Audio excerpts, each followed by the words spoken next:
Okay, testing, testing, testing. Let's have the host speak a little bit. Audio test. Testing, testing. Audio test. That was actually me. Audio test. There.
All right. Hello and welcome to the Yacht Club, the weekly show where we talk about all things Star Citizen. We do it with a lot of class and we try not to spill our drinks at the same time. Hopefully, the stream is working fine. Can anybody let us know if the stream is okay? Just give us like thumbs up in chat. Yeah, it sounds. Yay. Looks like it's working. It sounds working. That's awesome. We're That's actually awesome. working. Okay, Good so job. let me give you the rundown exactly what happened. So I used to produce the show solely, and then we got Shadowkin on the process, and then Shadowkin came up with the most amazing idea of improving it and switching us over from Streamlabs, no, not Streamlabs, from XSplit Broadcaster over to Streamlabs, and we've got some really good reasons for it. I don't want to go into those right now, but I hadn't had the chance to switch over to Streamlabs yet, and Shadowkin got sick, and that's why he's not here today. We've left a spot there for him just in case he was able to join, but I had to spend part of today trying to figure out how to actually run the show so we could have a good show. So we're starting 43 minutes late, so apologies on that, but I'm glad that we're finally able to actually put the show together. So thanks for bearing with us, guys. We really appreciate it. Okay, so we have a couple of cool guests joining us. So unfortunately, we can't have Shadow, but we do have two, which attempt to make up for one missing Shadow. And I think we've done okay with Buster the Destroyer and MasoKast. You got to say it that way because it doesn't sound like masochist if you don't. They're great guests. You know Buster the Destroyer well. She's got an amazing show with a fantastic following, and we'll go in. We'll talk a little bit more about her show towards the end, and then MasoKast, because you haven't heard about him, or most likely not. He runs his own stream, and we'll talk about hours and that kind of thing. He's also been a guest on the Captain's Table. I had the good fortune of being with him on that show, as well as he called in to answer the call, and as I understand it, the call went very well. So he's had some exposure, and he's streaming, and he's doing some good stuff. And you know what we like to do here? We like to showcase different citizens that are having a great time in the verse and just bring people together. And so that's why we have Maso joining us. So Buster and Maso, thanks so much for coming on board and taking your time to spend this time with us. And of course, thanks to everybody in chat for also taking the time to hang out with us and spend nearly 45 minutes doing absolutely nothing but trying to talk to each other. We were all chatting in chat. Hey, Most of it. Well, sometimes. well, it's appreciated. I'm going to turn my... Some of us were chatting while others were wrestling with technical issues. Yeah. Oh, gosh, it's stressful, I can tell you that. Okay, so we've got a really good show for you. Take some deep breaths. Like, Should I? Take some deep breaths. Like, just, you're like, just let serenity it all go. now. Everything's fine. We're all here and Good. hanging I'm good out. enough. It's all good, man. Smart It's all enough, good. and gosh darn it, people like me. We Just like say you. that over and over Yes. again. Love that one. Love that one. Deep Thoughts by Jack Handy. Okay, so what we're going to do this show is we're going to cover the latest news. We're going to talk about the hottest topics, and we're going to cover Star Citizen's coolest community made content that's come out, and talk to some cool community customers ourselves on the show tonight. So with Buster and MasoKast joining us, we want to make this a Valentine's show. So we are only 2 days away from Valentine's Day, and we want to find out from you guys if you like Valentine's Day, if you're an anti-Valentiner. So we'll be doing polls pretty soon in the show, and we want to have a little bit of fun. And if you've noticed that up above the giveaway, we have to find one, but we will make it happen. We're going to give away a Heart Seeker if we can raise the funds in order to make it happen in honor of the special day that's coming up in 2 days. So without wasting too much time, let's go around the panel and say hi and find out how everybody's weeks have been going. And then we will get into the rest of the show. But in the meanwhile, if you have a question, preface the question with brackets around the word question, and then say what you want to say, and we'll make sure that we get to that question at the end of the show. We love it, especially when you ask questions for our guests, for Buster and Maso.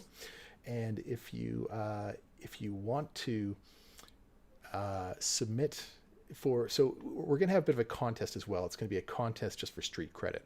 The person that gets the best pickup line throughout the duration of the show. So we have a link for you, and T Nightster, if you can throw that link in. Oh wow, look at those tier 1 subs. Shadowkin, wow. He's down, but he's definitely not out. That's great. Poor guy, man. He's Wow. been Ooh, I sick got one. all week. Woo! Woo! You got one? Nice. Yeah. All Thanks, right. Shadowkin. Really That's nice. awesome, man. Hope you feel better, buddy. Yeah. He's been out sort of the whole Does this count time, as so bribery? not good. Is that Yeah, what's going on this here? this is definitely bribery. He wants us to say nice things about him. So he's gonna say nice. He knows what works. So I've just posted the link to the form in order to put in your best pickup line. You can put in your handle. You can also put in who your pickup line is for. So if it's for Buster, if it's for Joran, if it's a Get Well Valentine for Shadowkin, if you want to give it to Gal Gadot is one that I'd probably give a, yeah, and also Sarah McLachlan is one of my favorites as well. But you know, pick someone, maybe a CIG developer, and show them some love with a Valentine on today's show. All right, so without further ado, let's start with Joran, and then actually let's start with our guests. So Buster the Destroyer, how was your week, and what are you drinking tonight? My week has been great. I was on the captain's table this Saturday, but before that, we also did our new, because like before we were doing the Expanse RPG for a while there, and we're gonna go back to that eventually. But right now, we're doing a season of Star Trek Adventures, which is a tabletop role playing, you know, like D&D, but it's like D&D Star Trek. It's like the Star Trek episode simulator. It's amazing, and we had a lot of fun this weekend. So I was on like Paul's stream for like 8 straight hours this weekend, so that was a lot of fun. Oh, And wow. How? Yeah. I want to find out about Go it ahead. later, though. Keep going. Yeah. And then Sunday was my boyfriend's birthday, and he didn't want to do anything really. He just wanted to like just hang out at the house and do whatever, and that was fine. And then yeah, streamed yesterday. It was fun. We had a good time. And then I am drinking. Here, I'll show you guys what I'm drinking from. I'm drinking from this bottle. It was at CitizenCon. Darjanator brought these CitizenCon. He brought 10 bottles of this CitizenCon. I was receiver of one of these bottles. It's $29.49 Testahol. It's basically like a pear schnapps. It's 42% alcohol by volume. And it is, and I'm having it in like a martini, like kind of a strawberry lemonade, like in a little bit of soda martini. So we're just kind of we're just riffing today. We're just riffing. But yeah, this is pretty strong stuff. And apparently there were only 10 bottles at CitizenCon. And Mr. Roberts himself was one of the receivers of these bottles. So I'm in good company. Awesome. That's super cool. I think it's awesome that Darj makes those. Yeah, I can't wait to see him too in Los Angeles, because like I hope he brings me another bottle. But Fathom BWL wants to know how many red shirts died in Saturday's episode. None, actually, none. Well, And besides, they would be gold shirts, not red shirts. tell us a little bit about that Well, yeah. about that whole sort of D&D in space thing you got going. Yeah, well, like I said, we did the Expanse.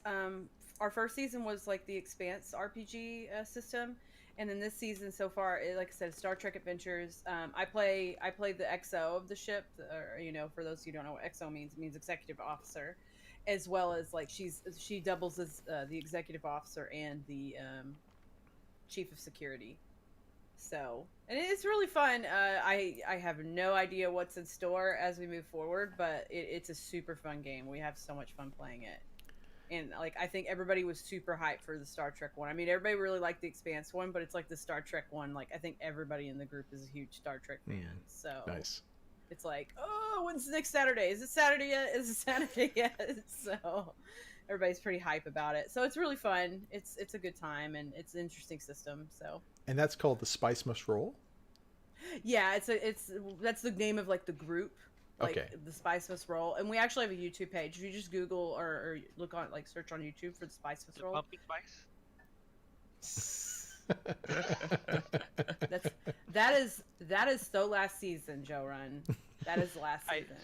You don't know me very well. It is I, always, I, Before always I've pumpkin heard. spice. before that was I've Posh heard. Spice and then Ginger Spice. You know you can make your own pumpkin spice. A lot of the time, pumpkin spice I- rarely actually I- has pumpkin flavor in it. I do. It is actually cinnamon, nutmeg, and allspice, and sometimes Yeah. cloves. You probably like And- chai tea, honestly.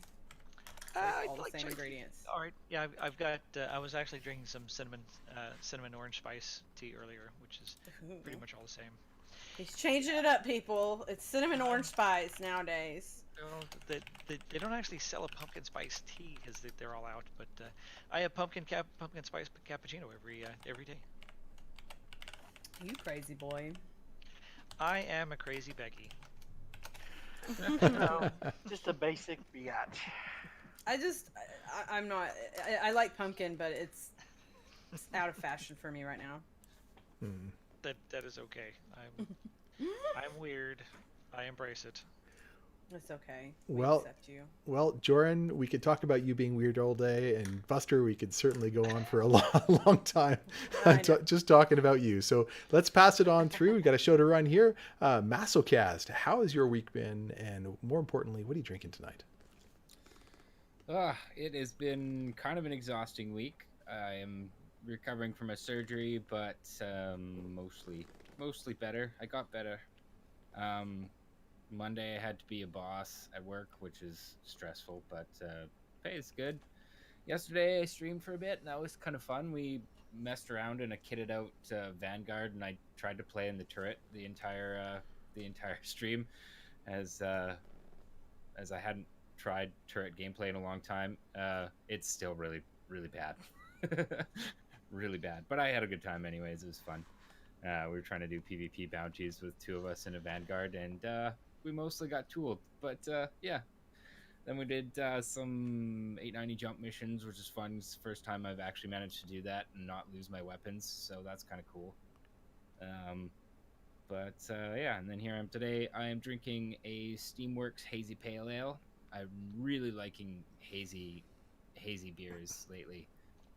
And after that's done, then I'm moving on to a McLennan's Islay Scotch. Nice. So Very you're, nice.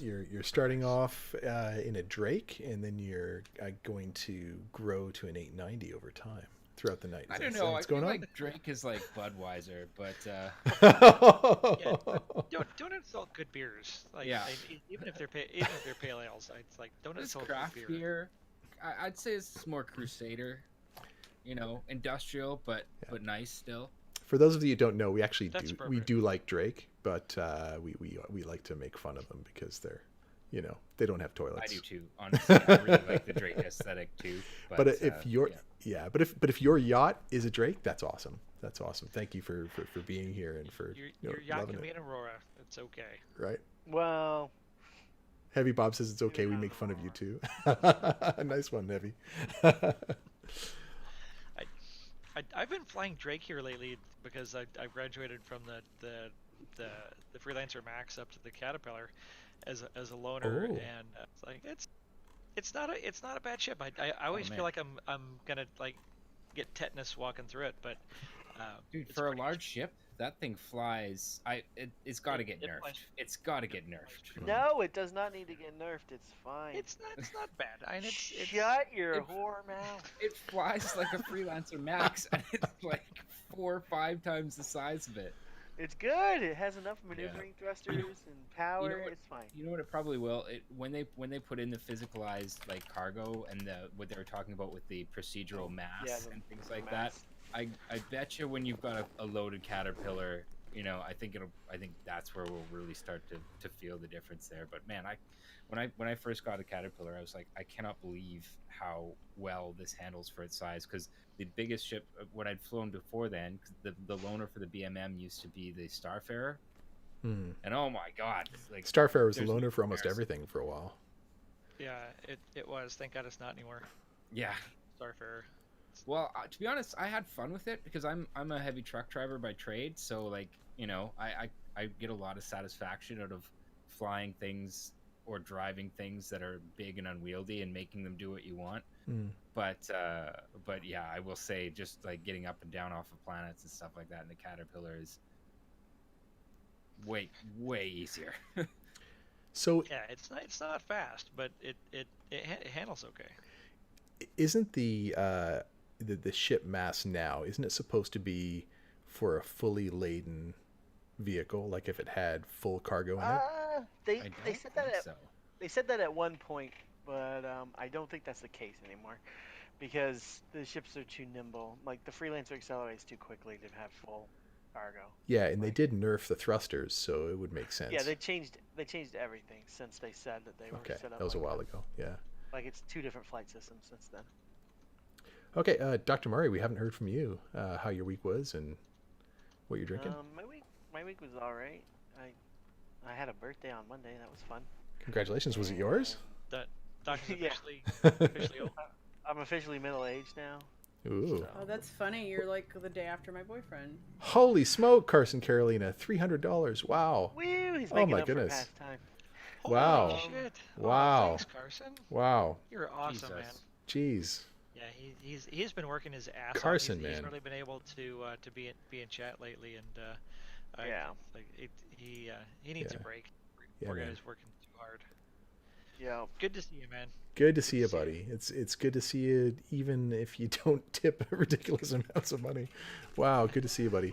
So it looks like we'll probably end up having a Heartseeker to give away as we go throughout the More than show. enough for a Heartseeker thing. Yeah, thanks to Carson. perfect. Perfect, perfect. Y'all can't have mine though. No, Why no. not? It'll be another one. We'll come up with one. We will find it. We have ways of finding these things. Procuring such It- things. If I had an extra, I would offer it up. But mine was actually last year's anniversary Valentine's gift for my boyfriend. Aw. Aw, that was nice. Aw. Now you're contractually obligated to keep it. Yeah. Yeah, It's like a ring. You Pretty don't much. give that away. I actually wanted it. He was like, "What do you want for our anniversary?" Because our anniversary is on Valentine's Day, and I was like, "I want a Heartseeker." Does he play? Yeah, he got me into Star Citizen. He was like Oh. one of the first 90,000 backers. Okay, nice. Oh, wow. Nice. Good. So you have that pretty- passion. Are you gonna get like married in Star Citizen like people do in WoW? No, he doesn't play enough. Not to him anyway. Maybe not yet. Every Maybe time- maybe he's waiting for the game to get good. Every time we play, it's like, okay, press this button. Okay, go that way. It's very nerve wracking sometimes. Maybe you just need to practice a little more patience with him. You know, show him where to Yeah. go, take it slow. He tests my patience every day. what On That's what purpose. it's like playing. Why are you always rushing? You just gotta, take He it tests slow. my patience every day. Okay, so before we dive straight into the show, we do have a little bit of housekeeping. Challenge coins. Horse. Horse keeping. So this particular horse, there's challenge coins that we've been needing to send out to a bunch of people that have won them, people that have been guests on the show. I sent out the first batch of challenge coins today. That went to all the Canadians as well as the international non-US people. So that went out today. If you're international, it should be 7 to 10 days for that to arrive. If you are Canadian, it should be 4 to 5 business days. So look for that coming in your mailbox. Americans have a little longer to wait. They do. So Shadowkin's going to be sending those out, and he's been sick the last little Was he- while, as you know. So He's not sick. once he gets better, I'm Soon- sure he'll send those soon out. TM. Yeah. In the meanwhile, he'll buy everybody subscriptions. That's one Shadow. Nicely done. Okay. All right. So the current state of the game, it is February 12th. On live, we have 3.8.1. We just got a PTU about 2 days ago, which is 3.8.2. No, we got that today. Okay, we got it today. Yeah. Don't get Today, yeah. too excited because it does not have the Carrack in it. But what was the It will what was the main purpose of it again? It was Persistence. okay. Yeah. Database persistence. So that this is the first actual test of the new system that is going to keep track of your earned UEC and all of your purchase from patch to patch. So, Right. even though we thought that this was coming prior to, this is the official announcement of that being. Okay, so we kind of felt like it's been in up until now. So what's the experience? How's it different? We don't know until they start going through a bunch of patches and they don't reset. Okay, right. What do you mean we felt like it's been in until now? We've had a reset with, we've had one reset already. Oh, I don't know. and another one's gonna come. I mean, don't get yourself. Yeah. Well, don't kid Absolutely. yourself. because they've been talking about trying not to reset between Yeah. between the interim patches, and Totally. they've tried, but they've been having too many database issues. Okay, so really it's so we're just kinda getting one that more impression. step as we go along towards persistence. Yeah, this is the official implementation of the system that is going to keep track of that in the database. Well, I remember him saying partial persistence at one point. I think that was during the pillar talk well, or there's- somewhere. Yeah, There's that's. different levels of persistence. Mhm. Mhm. Yeah. So- This so- is go ahead. Oh, I was just going to explain that the partial persistence means that, for example, you couldn't put a coffee mug down. I think he used the example of a coffee mug. You couldn't go out into the forest in Hearst and Yeah. put a coffee mug down and expect to come back to it, months later. That's full persistence. I don't which think will you be can go to a happening forest in later. Hurston anyway. Yeah, you There are can. forests out There are there. forests. Forest in Have Hurston. you not been to the forest in It's Hurston? it's a We were He's actually, not it's a played the garbage game. scow. well, that's right. He doesn't doesn't play the actually It's a game. star, garbage he planet. doesn't actually Star Citizen, bro. Wow. No. It There sounded needs to be it sounded swamps. funnier in my he, head. he almost did. I have. I remember we did the 300 rally. Well, I was there. Well, you almost joined us the other night. You actually found a pretty nice spot for us on my stream last week, and then you had to. I had to go. like, Yeah. we landed. Yeah, we were going down to Microtech and took the whole crew down there. It was a nice spot. It's a shame you missed that. It Well, was I'm pretty nice. glad I could contribute a little bit. Yeah, you were almost there. I will show up again. I don't want to make this about me, but I'm sorry I haven't been there. I really want to do more. I will Yeah. continue harassing you to show up for our streams. Nice. Good. But yet, to clarify on the persistence, the implementation of the iCache is what's going to track other objects outside of your inventory and purchases, which is for hopefully by mid-year they were talking about. Nice. Okay, so last week we missed something on the 3rd on Monday. There was the Be My Valentine card contest. We didn't really talk too much about it. What I want to do is actually show that real quick. Go So vote my submission. Mine's the best. oh yeah. Mhm. Okay. Yes. I don't think I saw your submission. I'll link it to y'all in the crew channel. All right. So there you should be able to see it. The rules are clearly defined, and the first place winner is going to get a Banu Defender. Second place winner is going to get a Heart Seeker, and third place winner is going to get a Reliant Tana. So that's pretty good, especially with the updates they've done to the Reliant that we'll talk about in a bit today. I don't know. I'm still thinking it's called a Reliant Melt It.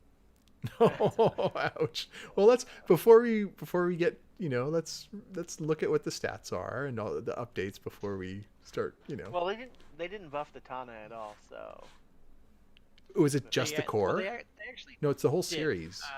no, they just Well, buffed the but core. there were different buffs to different ships. On the Well, core, what I they read, what I read was they added a slot for a turreted size 2s on the core, and then some size 3 missile racks to give it 4 size 2 missiles. yes, and they That's what also it said. increased I the didn't- hit points of the wings on the whole series. Right. Yeah. Though, it- in their it- words, yeah. slight health increase, Right. which And honestly, the sub Shausen. Thanks for the sub, Shausen. I linked it to y'all on the guests text channel. Nice one, Shausen. Thanks for subbing, man. I like it. I'll upload that. So Heavy Bob says that he really hates how people talk about these new techs. They don't mean much if they don't work. I just have to throw out there that's like alpha testing new systems tier 0. We're testing stuff as they introduce new things, and it takes time for them to get those things working. And if you want them to be fully working, then maybe just come back after a year or so That's kind of how this whole alpha process works. Okay, and so And he hates how people say they're tier 0, they're pure scum. Um, it's just reality. It's just reality. Game's not there's built. they're building the game. We're It's literally in coming. the middle of playing it as they build it, and like it's unfortunately nobody's actually had this experience before, so just have a difficult time accepting that they're trying to play something that's not built yet. So in the interim, what we've done is for this show, at the end of the show, we always do a Q&A session. So during the Q&A session, we're also going to reveal what the best pickup lines are that were submitted by you guys. So please go to the link that I will post again. I've posted it a few times. So go to this link here. Put in your handle, who your Valentine is for, and then your best pickup line, and we'll collect those. We'll read them out at the end of the show. All right, so moving back. Okay, so so that was what we missed last week. This week in Star Citizen starts with the Thursday. We always go chronologically. And the first thing we got was the monthly report, which we don't really talk too much about the monthly report, but inside Star Citizen was definitely something that is worth talking about.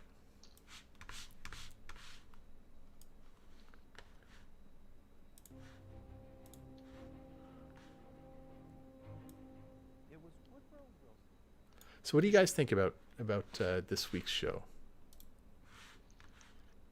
Are we talking about the bobblehead one yet? No. Not quite. Inside Star Citizen. What was Inside Star Citizen about this week? It It was so about the forgettable. prison gameplay, and it was Okay. also about the updates coming to the party. Just a friend, right. the social system, essentially, Oh, the yeah. social mechanics. Oh my God, so needed. Yes. Yes, like, please. Needed do. years ago.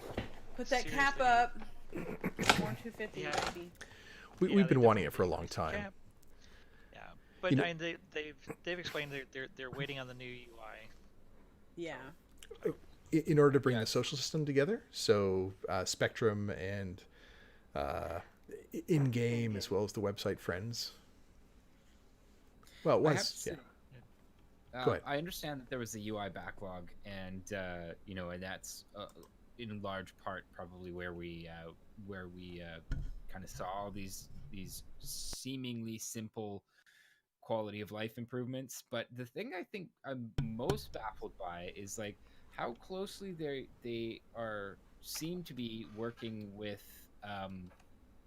what's the studio in Montreal who does all their web work and stuff like that. Turbulent? Oh, Turbulent, Turbulent, yeah. So they've been Turbulent. closely working with them for years now. They just obtained 25% of the company.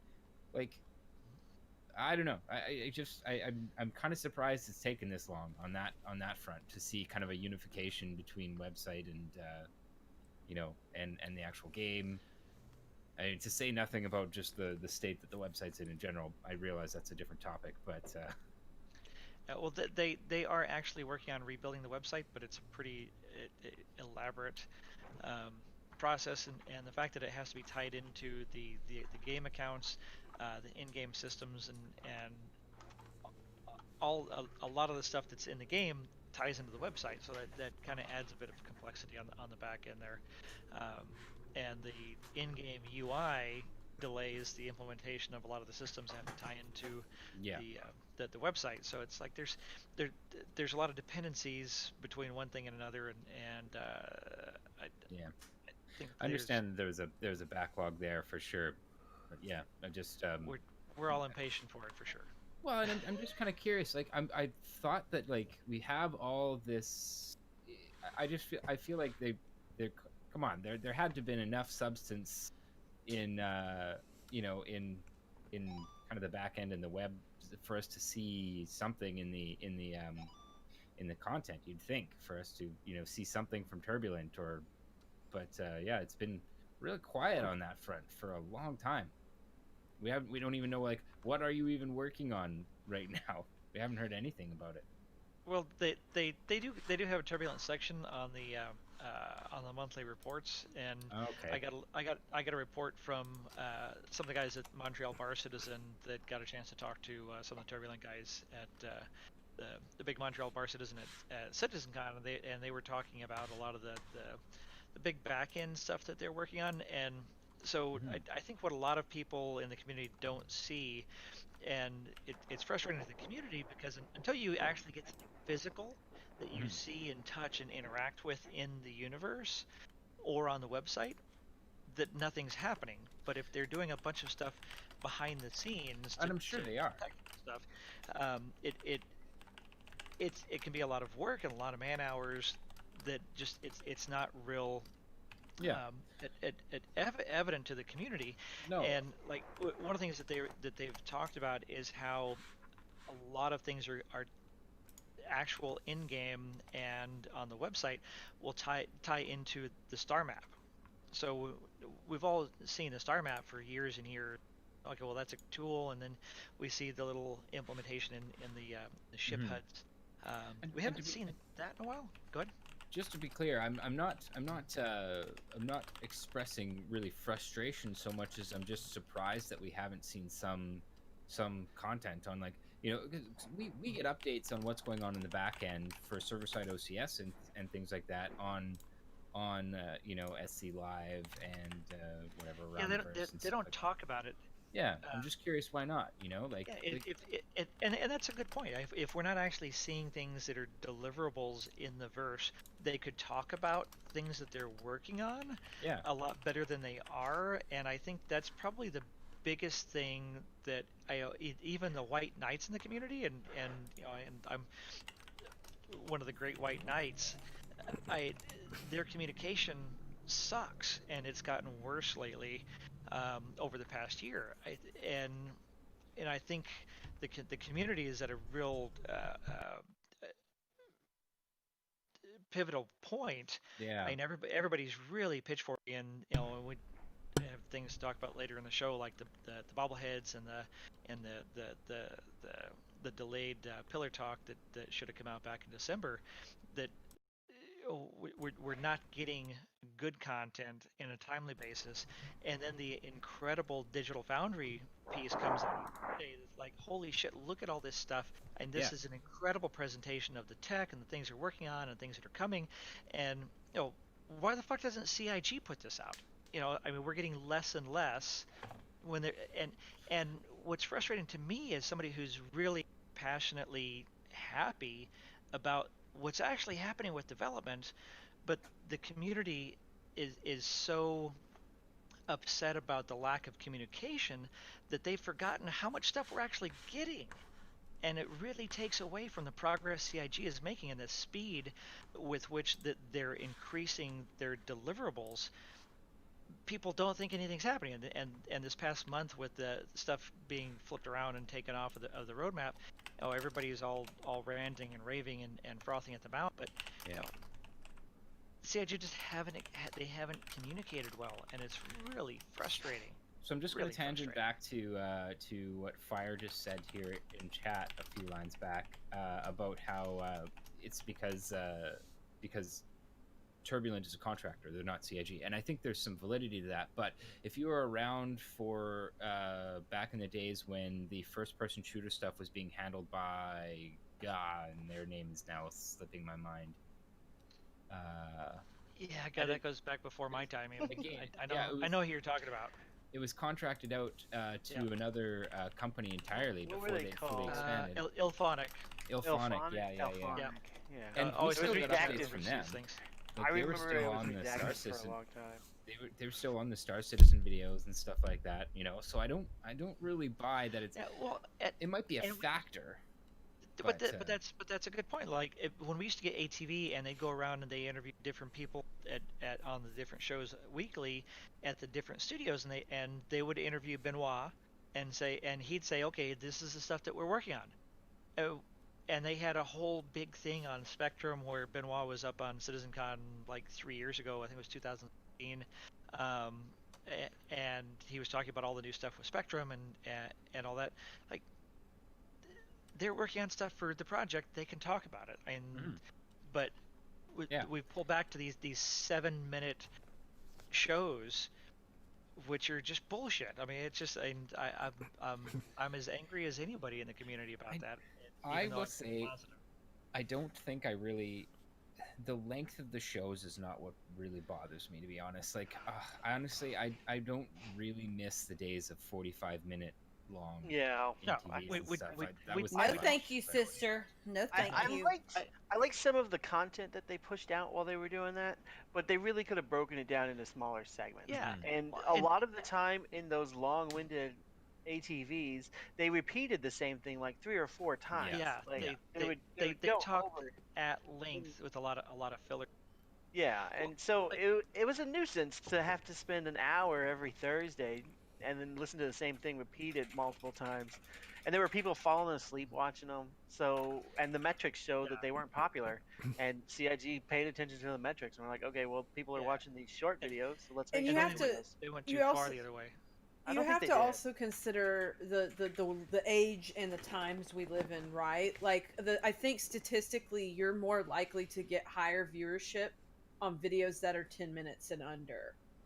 Yeah. I don't know all the exacts, but I do remember like going through a lot of this like at one point in my life because I was working with some people that were trying to do some content stuff on YouTube, and we were like, and I remember advising them at the time, like, let's keep these under 10 minutes. We were doing like cocktails. Yeah. It was like cocktail videos, and it was like I kept telling them you have to keep them under 10 minutes because most people, like, they're not gonna give like more than 10 minutes to something unless it's something they're very, very invested and interested in.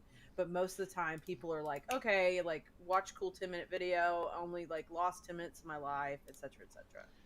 Yeah. Yeah. And I like I said, I don't really care about the length. It's just kind of what we're actually getting in it. That to me, that's Well, important.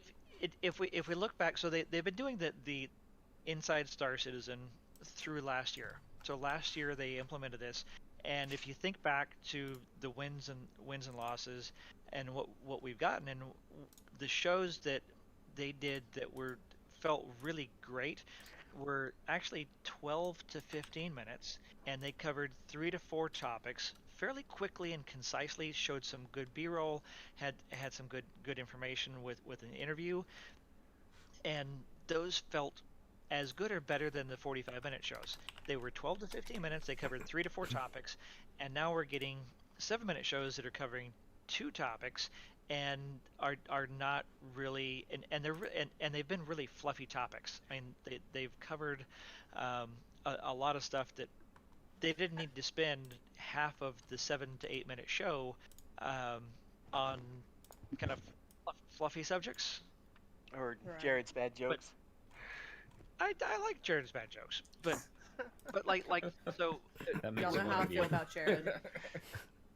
when they were going That's- around and that's more for interviewing all the counts. producers, that they spent half of the show, I think it was last week, going around and interviewing all the producers, which I thought was interesting, but they didn't really have a good, clear, and concise statement, which was really critical and needed for the community. That, look, we're going around and the entire company is doing an assessment of what we got right last year and what our priorities should be based on last year's progress, wins, and losses, which they mentioned in one of the pillar talks last year.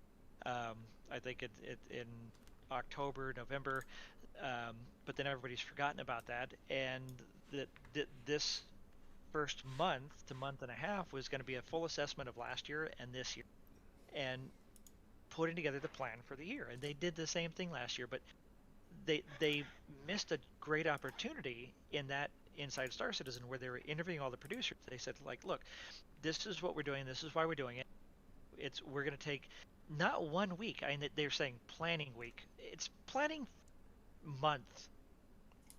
And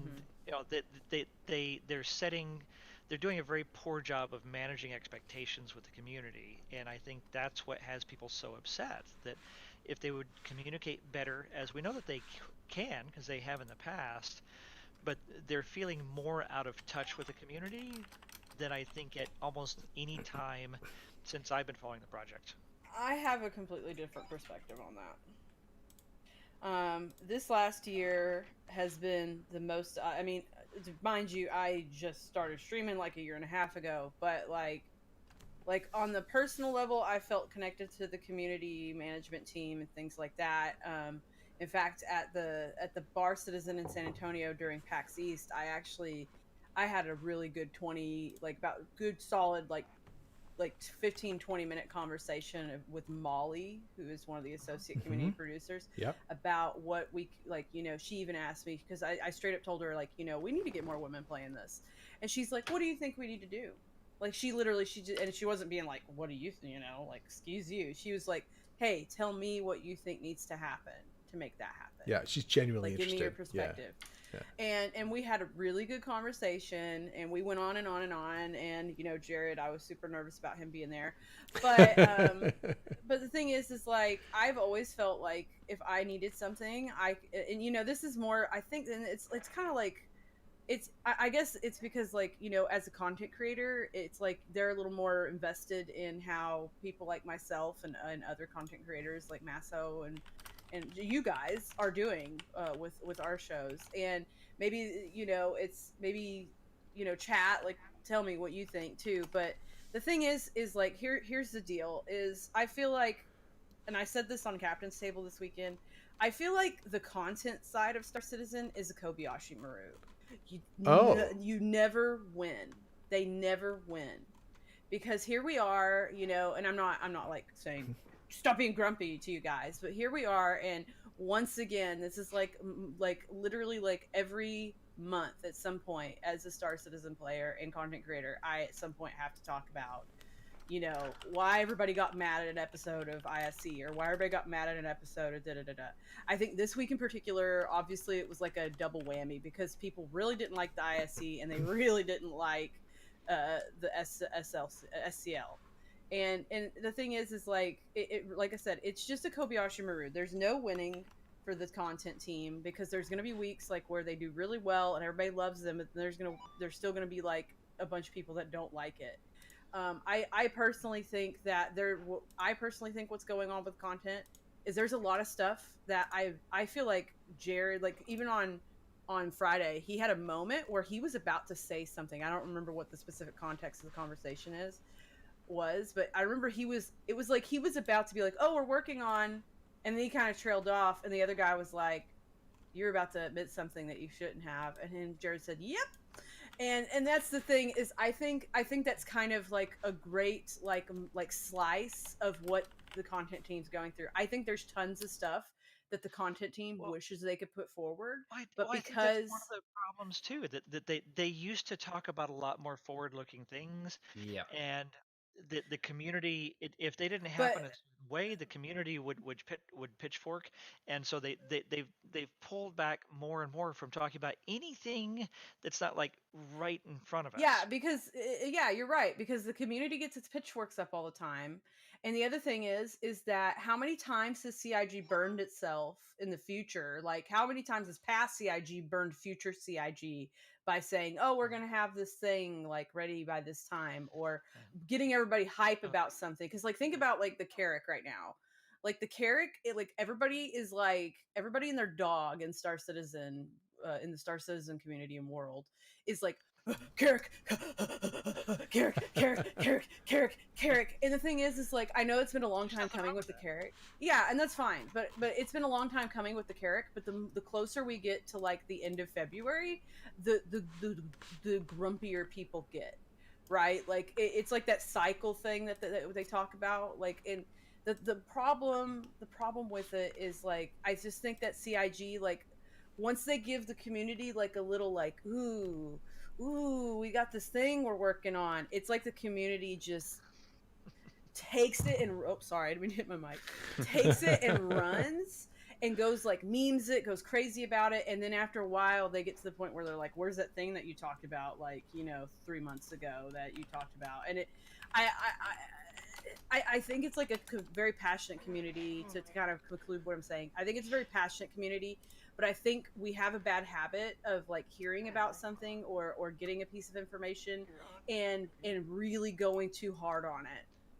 And I think that's where the I would agree content with team that. is. I think the Okay. content team has a problem with I trying not think, to get everybody crazy. I think there's a lot of validity to what you're saying, especially referencing that they can't win, but I don't really agree with that because I can't 100% agree with that because we've had past shows like Shipshape, like Calling all devs. Calling All Devs, Right. like previous shows like that were very successful. Everybody liked those shows. Everybody. And why did those go away? You know what I mean? like I can't answer that for you, I but I know, agree I know. with that. I agree with so that. Like those- I'm definitely- just talking about current content, but I understand what you're saying. Is like there were things in the past that worked really well, and they did mention like what was it like a month ago maybe that Calling All Devs is likely to come back. It's just they haven't worked out exactly if they want to go to the old format or if they want to try something new. But So. I think you're like you're definitely onto something when you say and I think I actually brought this up the last time I was on Captain's Table in that like this community is overreactive pretty frequently, and I don't even think it's necessarily the majority whether it's good or of bad. the community. I think it's a very vocal minority. I think it's However, I think it's a large part of the community. it might be, but it's a large part of the active community. Yes. You have to look at the It's not a very large How- group of people. No. It's a Yeah, very vocal minority. But to carry on with that line of thought thinking, there's things that the media team could do, in my opinion, that would be just overall, looked upon favorably by the community. And actually, one of the ways that they might, or I would be interested to hear from them, if this could be accomplished. Board Gamer actually brought this up in one of his previous videos. You guys are making $3 million a year in subs. You're telling me you can't hire an extra person to do basically what Jared's doing, and essentially double your output? Like, he doesn't have to host everything. Well, but he doesn't. But Maso, hold on, guys. that. I just need to interrupt for 1 second. So the first thing is, we're on like the second point of like a 25-point show. Oh God. So like, there's a lot of content that happened this last week. Several of those things are pertinent to this because I think that this is really probably the biggest controversy of the week, as it were, because Inside Star Citizen. Let's Star give it another Citizen 5 Live, minutes. Another 5 minutes, and we'll move on. And Pillar Talk. Yeah. All and the Digital Foundry show, as I mentioned, these all came within a week, and it really incited a critical mass of the community where people are just really at their wits' end with the kind of the downhill trajectory of CIG content when development is going so well and the content is going so poorly. Like, why would they release the Pillar Talk from November? But hold on. Now, but how do you feel? Like, Jumping ahead. forget the Pillar Talk. Forget the Pillar Talk that just came out. How do you think the content has been lately compared to how it has been in the recent past? I think it's been a lot better, personally. Well, okay, lately, the as in, last like, the couple. past 2 months? Well, okay, so the last 2 months they are coming off of the end of a big part of the year. They're in their planning Let's go phases. to August. Let's think back to August. That's another thing. It's like, so they were off for 2 weeks for the holidays, and then they took another. So they were off for 5 weeks, and then we got an 8-minute show that had almost nothing in it, and then we get a 7-minute show that has almost nothing in it, and then we get a Pillar Talk that should have been released in December. So this is why we're a little bit upset, because Can somebody donate $25 and change Jordan's name to Salty Spice?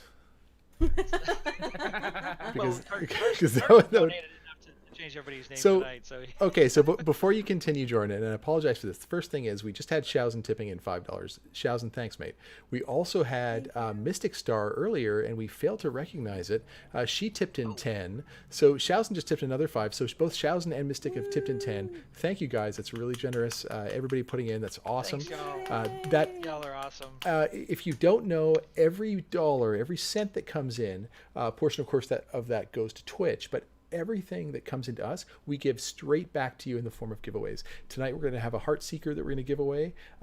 If we have more, we'll end up giving away more. We aim to give away every dollar by the end of the show. That's what we try and do. Oh my gosh, Fire, nicely done. Nicely done, Firemaster. Firemaster's an awesome guy, so thanks for tipping in. Thanks, Firemaster. Yeah, really nicely, man.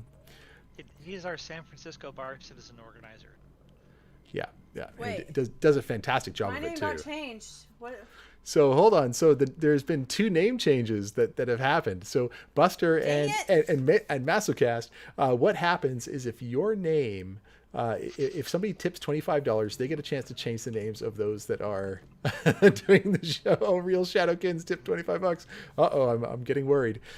So Buster, your name has been changed to Buster is The lady that died in TNG. Oh, is that who she is? Yeah, she was the mother of Alexander, like Worf's son.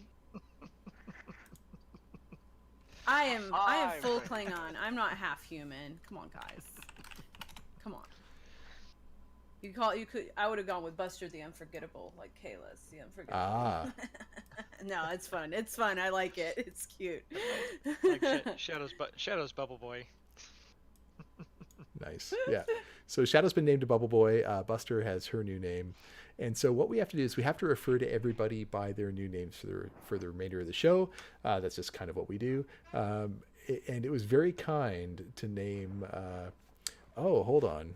So it's actually the name... I think I did your name, Buster. I think it was just supposed to be Kellier. As opposed to Buster is. And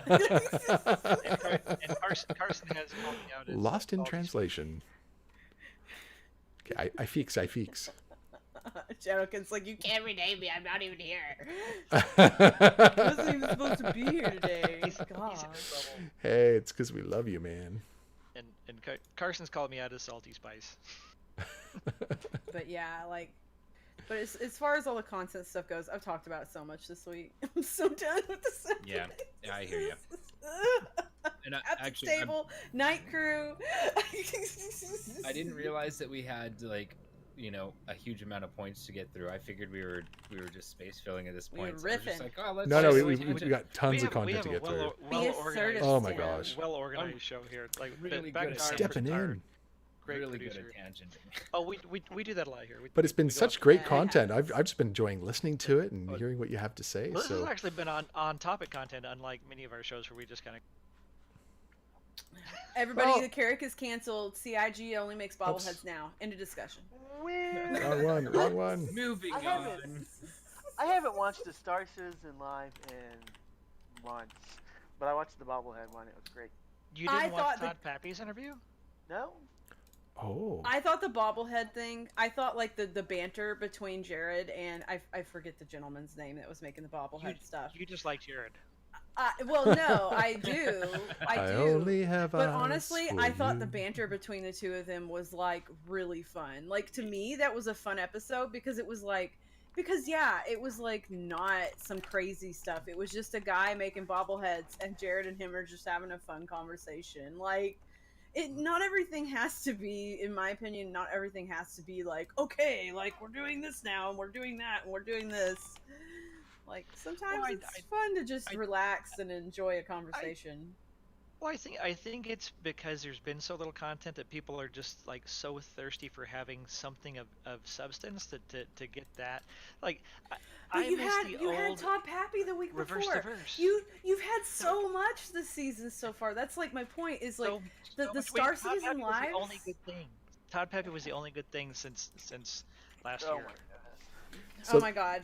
You have feelings for Todd Pappy the way I have feelings for Jared.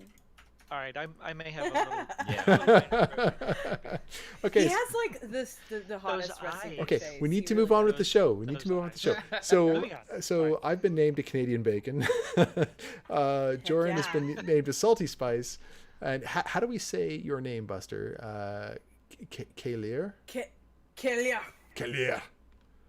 Kapla Kalir. And then we. I know a whole song in Klingon.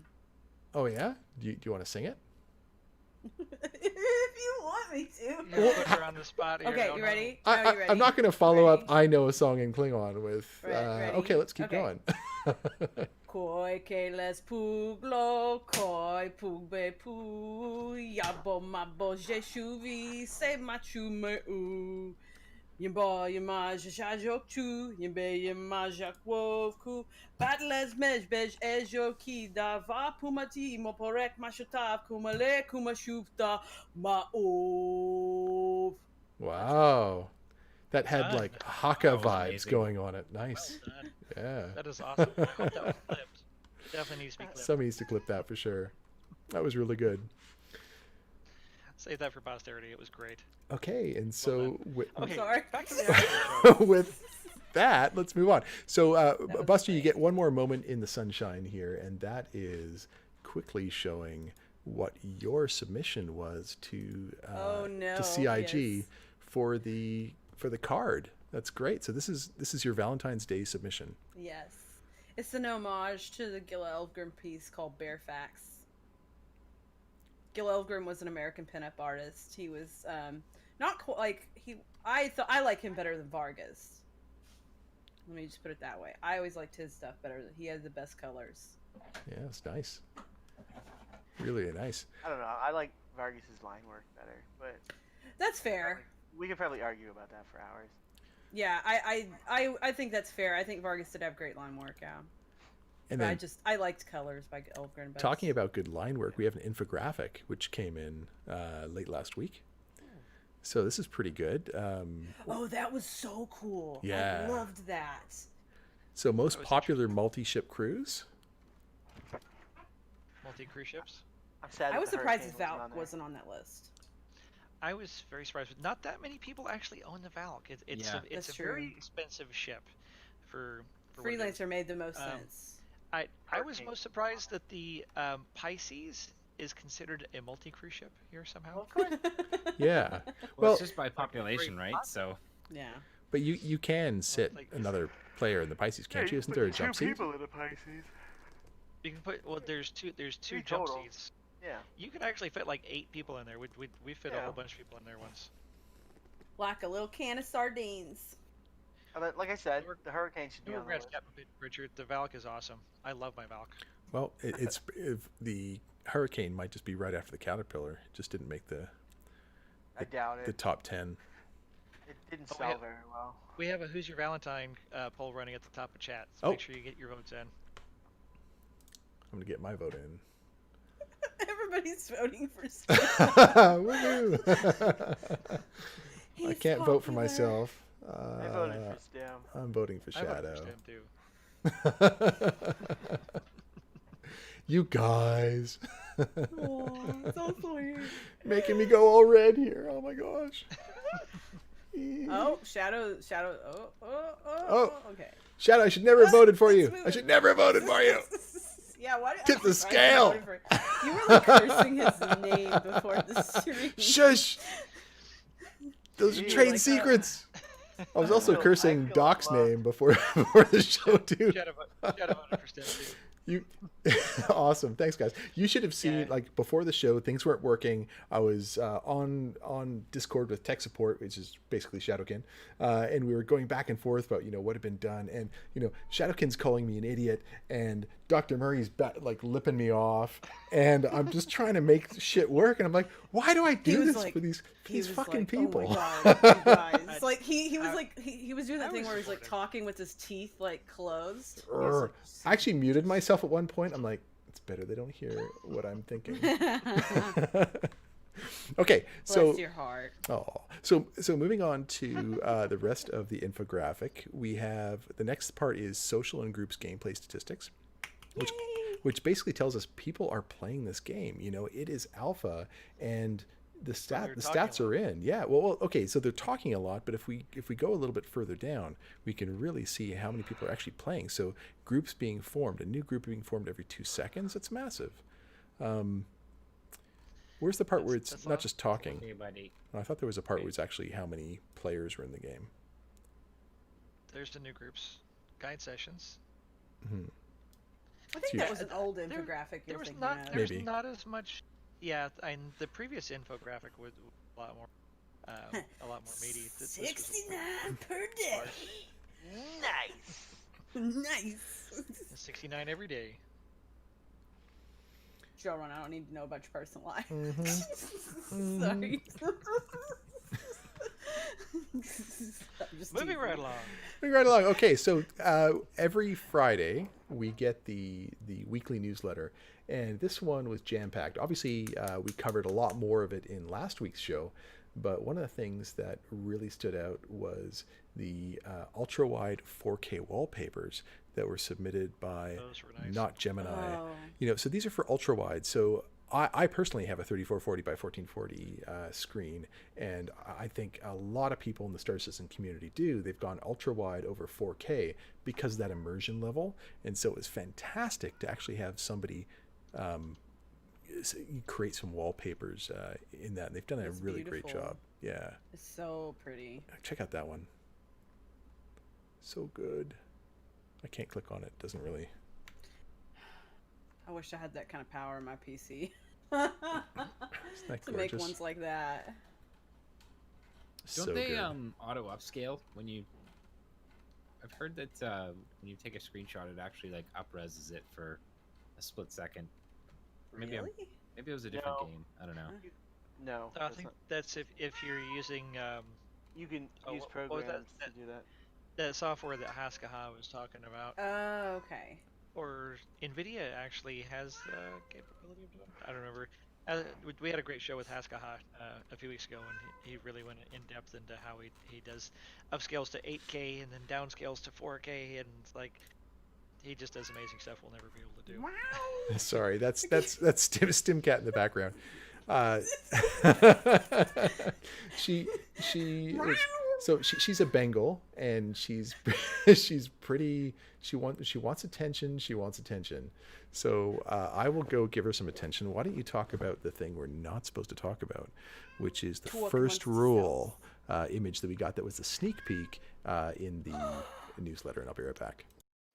The boxing ring. Oh, Ooh. boxing ring. So I who's like in how the there's fist- cable ramps on fisticuffs? it. Yeah, I don't agree with that. You're gonna trip over that shit. There's Yeah, that's what I'm saying. It's funny. Rubber Cat matting. is so mad at him right now. How do you actually get in and out of the ring with our current animations? Climb in. Let's just let Stimcat contribute for the rest of the podcast. Yeah. Stimcat, how do you feel about the leaks? Stimcat is salty too. She went silent when I asked that. She's not leaking anything to anybody. She's a good kitty. I think he's muted Stimcat.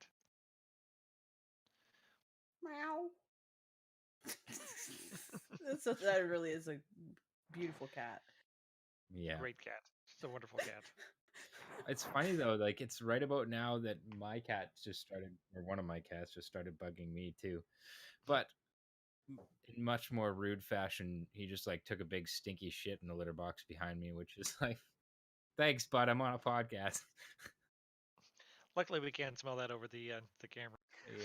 Yeah. So that's why I Gross. disappeared for a second. He's a Sphinx cat, and they smell bad. You smell bad. So what's next on the agenda? Newsletter, the ultra wide 4K, sneak peek, Fight Club, Reliant Core sales, save $10 on a Reliant Core. No thanks. I've And been then hearing something lately that it's I actually take- pronounced the Corée. Core it is. Yeah. Yeah. Yeah, some will say Core. Some I'm will not gonna say Core. that though. I'm gonna say. Me either. Core. I I'd just pay call it $10 to not have to fly a Core. I like the Reliance. I love the Reliance. Eh. Although you have to put 150,000 UEC. Yeah, Yeah. you gotta upgrade it. Well, and even still, I mean, Yep. the profile on it is just like too large. I love it. So I think it's it's such a cool looking ship. it is But a cool I, looking ship. I just wish it didn't get blown up so damn easy. yeah, well, they're giving it a buff, and Yeah, it a well, slight and health buff. It needs more if than you that. well if you upgrade the shields and you put two FR-66s on it, and you upgrade the power plant and you upgrade the coolers, it doesn't get blown up that easily. Hmm. That's that 150,000 UEC you need to put to It's it. just like its hitbox is like cutlass sized, except for it doesn't have cutlass sized components. Cobra, how's it going? Good to see you, man. One of these days we need to have you on the show. Got Cobra Cobra. TV in the chat. He's he's an awesome streamer. I don't think I know him. And then the roadmap. We can't actually show the roadmap because Tim has to do that. So there were some changes, but not many changes on the roadmap. Roadmap roundup. What did they say in the roadmap roundup? There wasn't a lot.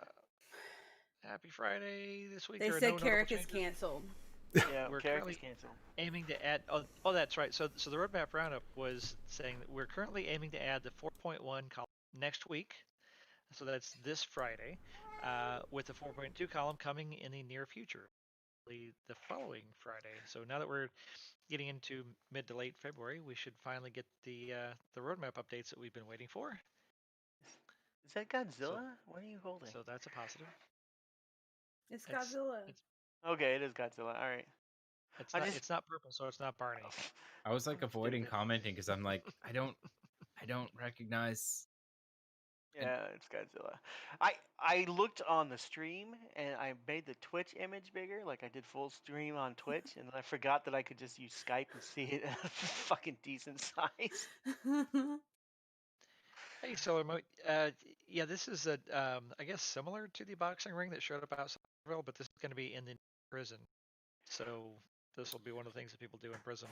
I think with all the DC, well, Fisticuffs. frankly, I think with fist fighting in general, I think people are just gonna have to accept an unwritten rule that if you're fist fighting, you slow your move speed down to a walk.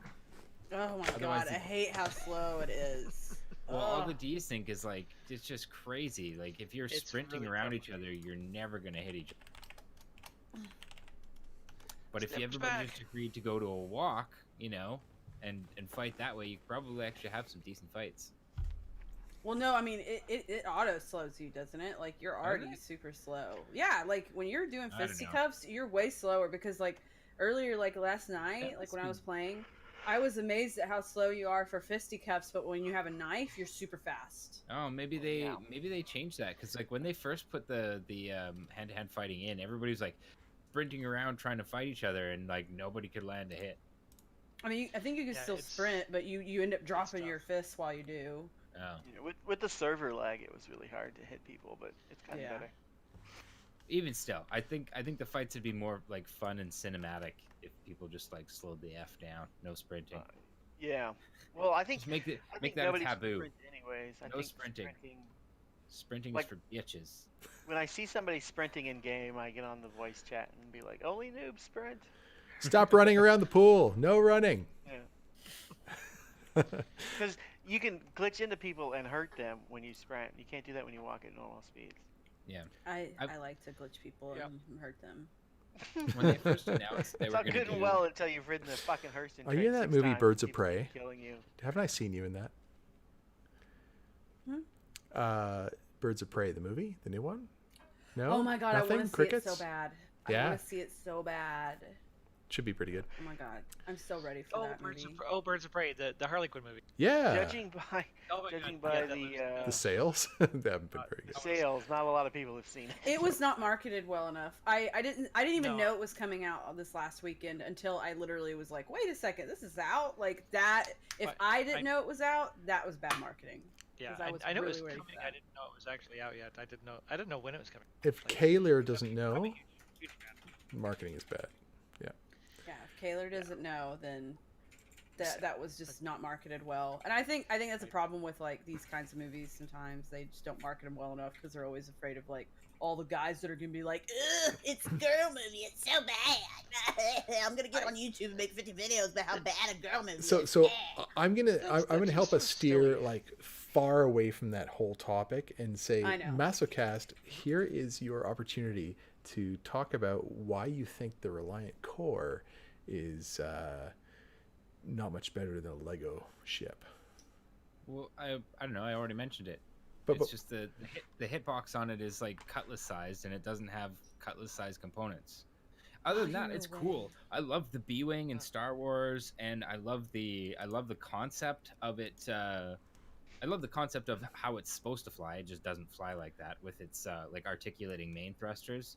And I like the changing forms. There's a lot I like about it. It just currently is trash. And and yeah, basically I think if it's going to be a ship of that, like with a hitbox that size, you need to Well, start maybe thinking It's not a dogfighting ship.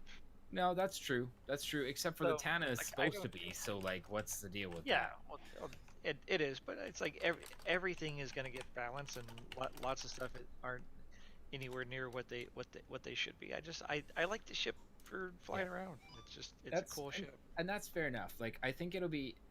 I hope they can manage to make it like it fit into a niche somewhere, because, like I said, there's a lot about it I like, but it just doesn't work right now. It doesn't fit in any particular niche other than like, hey, this is cool. It looks like a B-wing. It's a fun ship to fly around. That's really what it does well. I like. But not even really that well. It does it pretty well. Okay. Because like Misk is supposed to be all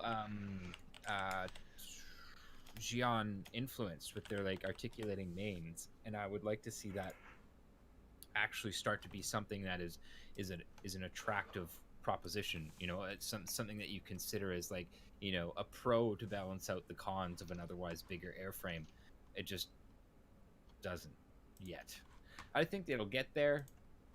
At least I hope it'll get there. But as for right now, I just think that the Core A costs way too much for what it is, and it doesn't really serve a hell of a lot of purpose in the current iteration of the game.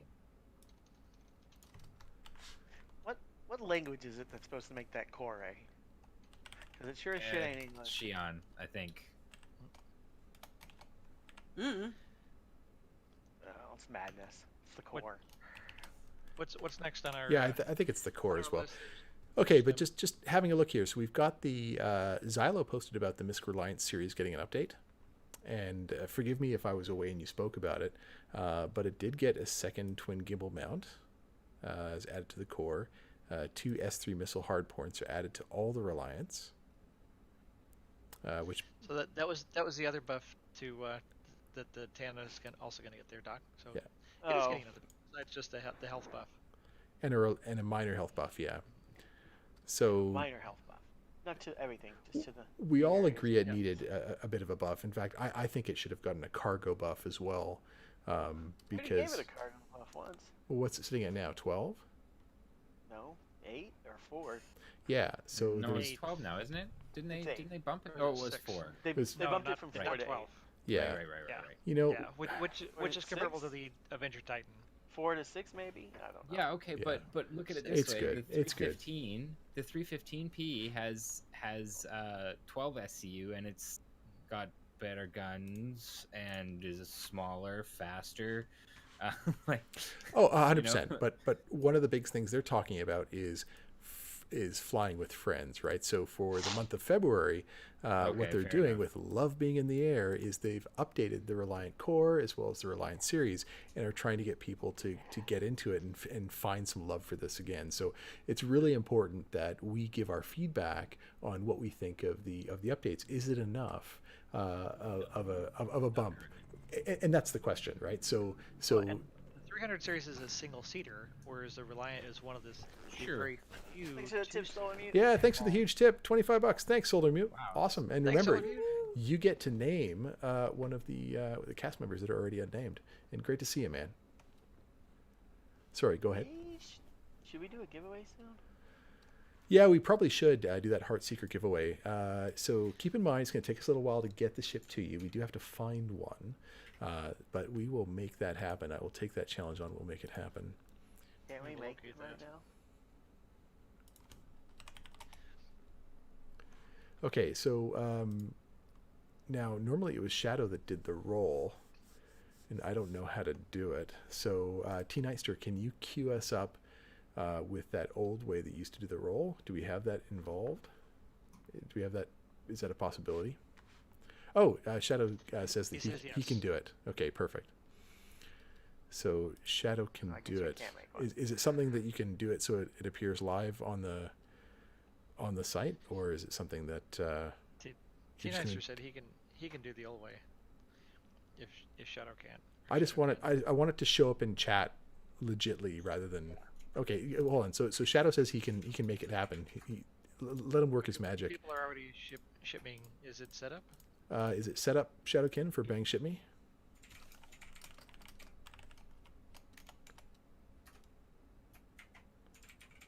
Do do do do do do do do do. The girl from Ipanema comes walking. Ow. So I really like this idea of promoting, multiplayer stuff right now. Clearly that infographic was all about multiplayer. It was all about friends getting together. They're clearly focusing on the work that they're doing on the friends list, on really making multiplayer gameplay come together, which is great. It's the bread and Problem butter with of that the community picture- playing. With the stuff that you're Yeah, doing, no, Jorin, definitely. every week, with the flying that you're doing at the Yacht Club, with the flying that Mining Mondays at the UEMC are doing, that all of the other Discords are doing, and community groups. We all want to play together. We want more mechanics, but we want to be able to come together easier first. Mm-hmm. Yeah, we definitely need the new party group friend system they were talking about. Yeah. And then a shameless plug for the Carrick at the end. What? It's canceled, guys. It's not canceled. No. You're such a troll. I heard from a reliable source that the Carrick was canceled. Yeah, so me so too. with Me. it's instead of spreading dissent, why don't we say that everybody to get in on the giveaway, what you need to do is you need to put in Bang Ship Me, just like everyone's doing in chat. So go ahead and do that now. Now, before you get too excited, in order to win, you have 3 things you have to do. First thing is you have to be a follower of the Twitch stream. So that's the first thing. You can unfollow after if you don't like it once you win, but I suggest you follow. The second thing is you need to be in our Discord server. Okay, and T, if you can post the Discord server, there we go. Join the Yacht Club Discord. So the link is there. Get in there because that's a requirement. The third thing is you have to be an awesome citizen. And what does that mean? It means not just watching the show, but it means contributing, chatting. If you're here just to win a ship, we don't want you here. We want people here that are hanging out, Go away. Go away for just for a ship. We want you Get to outta hang out, have a good time. If one of us annoys you people's to hell, kids. I'm sorry, but we're here to have fun and talk about Star Citizen. So thank you for joining us and for hanging out. Okay, so those are the 3 things. It's not too bad, right? Okay. We're easy going. Yeah, What's pretty next? easy. And you have to love Star Citizen ships, which is why we call ourselves the Yacht Club. Okay. How's it coming? Shadowkin says, can I join? No. Shadowkin, you cannot. Just because you're sick, you're still a host. I thought you called him a hoe.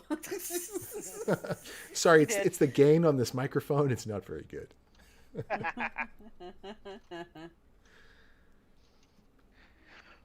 Okay. Well played. Throwing shade. Mm-hmm. Must love Don't Oregon. care. I don't know. What's next on the agenda? Or are we just watching the chat scroll? We're moving We're on just here. watching the chat scroll. So please, Give him a minute. please forgive my Jeez. dragging of screens around. I really apologize. It's a brand new setup that we're working with here. We've got a lot to learn on how, we're fine and with how it that. works properly. So this is the Bobbleheads edition of Star Citizen Live. Jared. Bobblehead BS. So I scrubbed through this whole I thing. did. And yeah, you know what I noticed happened? I noticed that they created a bobblehead. They kind of shaped out a head. They put it over a suit. They gave it a beard and they put a helmet on it. Did anything else happen? No. Actually, something more important happened in the yacht club about the bobbleheads, and Ah. I think we forgot to link that. Oh, it was there. Oh, there it is. Have you got that to show I got it. that Yogi made? This was the best part of the bobbleheads. Oh my god. Oh, jeez. Yeah. Oh, jeez. Wicked cool. Nicely done. Thanks to The only problem I have with thanks it to is my armor isn't gold, and my armor is always gold. that's all right. Thanks to Pawn, who is Yeah, man. our official gift master in the yacht club. He does amazing gifts. Was it Yeah. Pawn that made that? I thought it was Yogi. Or was that Yogi or was that Pawn? I think it was. No, that was actually, I Pawn. don't know. It was Pawn. Pawn, yeah, yeah. That was Pawn. Okay. Thanks, Pawn, for putting it together. think- It's a lot I of think, fun. I think It's good Yogi fun. made the Jared Carrick. Oh, The right. dancing Oh, Carrick one. nice. But- I didn't know that came from our group. That- That's great. Yeah. No, we have one of the most creative groups in Star Citizen. We have the very best community. I 100% agree with that. 9 times out of 10, when something cool happens, it's from our group. That's cool. Yes. Well, six times out of 10. I don't want to be 6 out of 10. 6 out of 10. Man, it's more than 50%. That's pretty good for one group. It's a great group. Okay, did anybody have a chance to read this article? Which article? Which one? So this is from Altcar. How do you say it? Altcar? Oh. Altchar? Alt-Char? Yeah, the one about Tony Zurovic. Yeah. I love that picture. Oh, it's awesome. That It's picture brilliant. is so Tony. It Yeah. is. Looks like the aliens guy. Aliens. Totally. I'm not saying it was Quantum. aliens, but it was aliens. Quantum. Can we talk a Notice- second? Can we talk a second about Pillar Talk and how I haven't Chris? seen it yet. Okay, Chris always talks over Tony, and every time it happens, all I want to Chris say talks is, over everybody. well, okay, fair enough. But every time he talks over Tony, all I can say is, Chris, I absolutely love you. Please let him speak, because it is absolute gold. Yeah. Like, not he sure I he gives away just love- tidbits, but he helps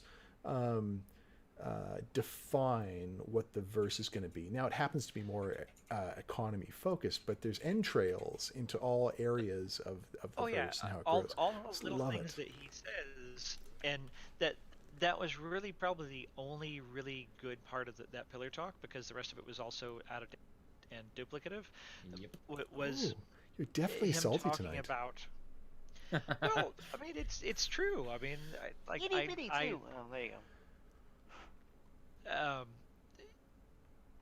The parts where he was talking about the emergent gameplay from iCache, and also the one new bit of information that did come out specifically was that the mineable resources are going to be persistent and depleted as they're used. Yes. So they're no longer going to respawn in place.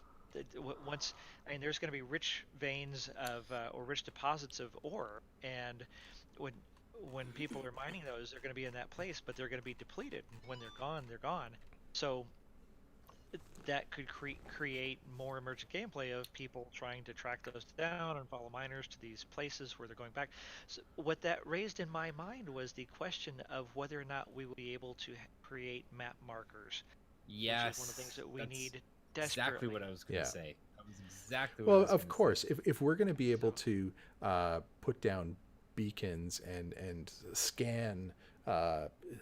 scan something, we'll have that data somewhere, right? So that's going to be in a place where we can then access that and sell that, and so there's going to be some kind of map marker or nav point, that we can sell so that people can actually go to it and find it. So I think that's understood. But, Raffle oh yeah, who won? giveaway. Is it done? Dojinson? Yeah. Huh?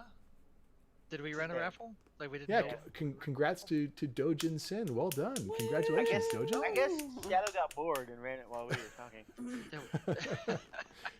Congratulations. Congratulations, Dojin Sim. Yeah, perfect. So That's awesome. I'm so jealous. I've always wanted to win a giveaway. well, we give away at one point we were giving away on average about $650 to $700 in ships every show. Right now, we've kind of gone back to our $250 to $300 ship level, but we're happy about that. It's early in the year. We'll move up as we go. We do have, by the way, for the end of March, for our Patreons, we're doing a ship giveaway that is actually going to be a Carrack. We have enough from that Patreon community and from those that have contributed to do a Carrack for our Patreon. So if you're not a Patreon, go to the website, yachtclubsc.com, and find out. There's a link there, a nice convenient link to Patreon to get involved. So important for Doge and Sin to actually get the Discord and message Stim to claim his prize. Yeah. So message me, Stim Citizen. Stim Space Citizen. Good luck finding one. I don't have any that are transferable. We'll find we one. can find one We'll at the, find one. And The Jump Club will have one or Yeah. 6. yeah, Okay. there will be someone that did like 10 of them. Yeah.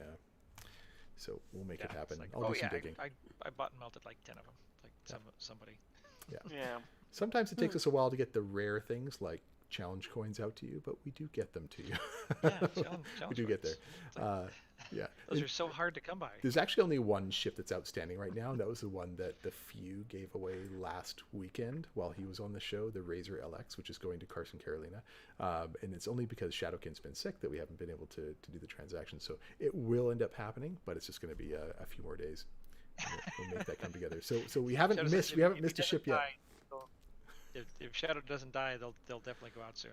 That's okay. He gave me the financial details, so I could actually make it happen. Well, no, he's the So the challenge coins. Shadow, you're free to die. Like it's all good. It's cool. No, the challenge coins. We need. To Oh, ship the those out challenge first. coins. Yeah. Don't die, man. We need you. Today is Yeah. a good day. So it's actually I'm almost out of challenge coins as well. I sent out like pretty much the entire stack that I had. So And he gave me a hard time because for a couple of weeks I didn't get these out. the Hawaii bar citizen challenge coins. yeah, Moving right along. that's okay. All right, so moving along. So that was Friday, the 7th. So we still have a little bit more to go in the show. We saw the bobbleheads. We saw Star Citizen live. Saturday came along, and we had a couple bar citizens that occurred. There was one in Roseville, Minnesota, and there was one in Westerville, Ohio. So, Joran, There was a picture. Oh, really? I gotta Perfect. go back and find it. Because Hang I don't know if pinging you in Discord multiple times, telling you to send me the pictures is the way to do it anymore. There must be a better It's way. all right.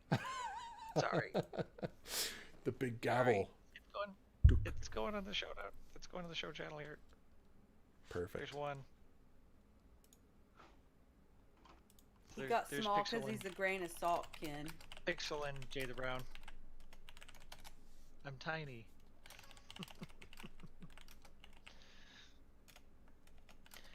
Two coins. We don't owe you 2 coins, Carson. Calm down. We own like 5 coins. You get 1, and that's all. I think we've got a couple going to Carson, but those are for Shadow to send. probably. Yeah, we have a list of who needs them, who's been sent them, how many they need. Also, I sent out Karadef won a Concierge Black card from Heartswoe, and that was also sent out today. So Wait, so Heartswoe sent them to you in Canada? You know what? It's logistics. It's hard because right now China has that coronavirus, and so it's Right. impacted all kinds of mail. Going with that. Okay. Yeah. What? Yeah, going with that. But it works. So okay. No, it doesn't. Sure it does. Sure it does, because smoke and mirrors. And we move on. So there's an image apparently that I need to show in the Yacht Club show channel. It's in the show channel. Yeah. Okay, there it is. So Dragger got this picture from the Ohio bar citizen, and he missed a lot of people. They had about 8 or 9. Yeah, the bar citizen, but he got a picture of Pixel and Jay the Brown. That's Jay the Brown. Yeah, nice. It is. It's good to see Pix. I can't wait to move to Columbus, Ohio, and hang out with those guys. And it's Oh, really yep, good to see he Jay the will- Brown. Last time I saw Jay the Brown was You'll be at CitizenCon 2948, and he had won the Drake Dragonfly. That was just so amazing, Yeah. and he had taken it out of its container, and I was gingerly trying to put it back in the container, and he was just like, don't break it, don't break it, don't break it. So I'm like, dude, I got this. It's good.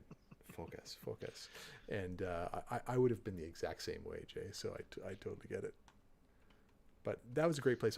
I remember having we saw Dr. Drones doing a stream on that very. Who's that up there on the doing a stream right there? That's Red Lear. That's Red Lear. Yeah. Okay.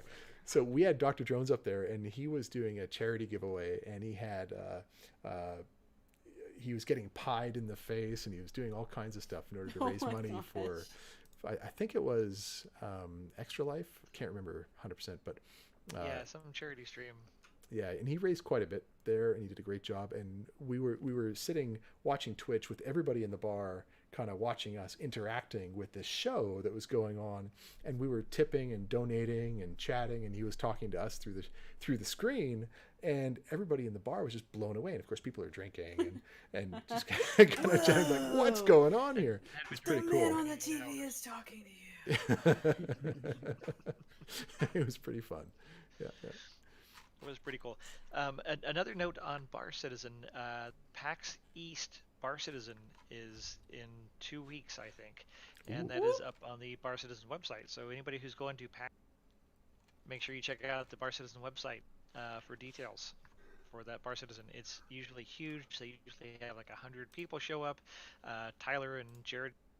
So definitely good shot if you are anywhere in the Northeast or heading to the Northeast for PAX East. Woo! All right. Gosh, the PAX South Bar Citizen. I would love to. Fun. I would love to actually, I don't know, find a Bar Citizen somewhere. You guys do them over in Vancouver, don't you, Stam? So I've done a couple here with the help of Astrojack and Sigelian. We've put a couple together. We haven't done many of them, but you know what? If we can get the energy together to put one together, I've got no problem making one come together. I just have to do it soon before I go. Are you are you in the Vancouver area or Seattle?